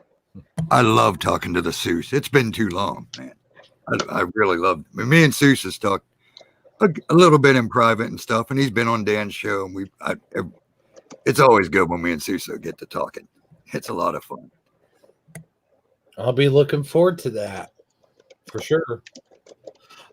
So, with that being said, for everyone here at the Hebrew channel, this has been Hebrew 77 hanging out with you guys, and everyone have a good night, and we'll see you in the next one.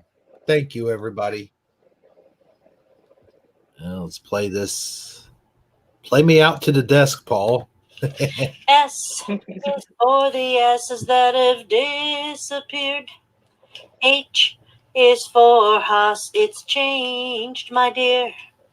I is for incredible, lots of changes to our edibles. F is freaky cause Mandela effects are all the buzz. And T is for time that's running fast. Y is for your memories, hope they last. If it's not a fun day, won't you join me Shifty Sunday? Shifty Sunday for Emmys. Shifty Sunday, if you please. All right. Thank you, everybody. Whoops. Guess I better get back to this screen. Oh, Okay.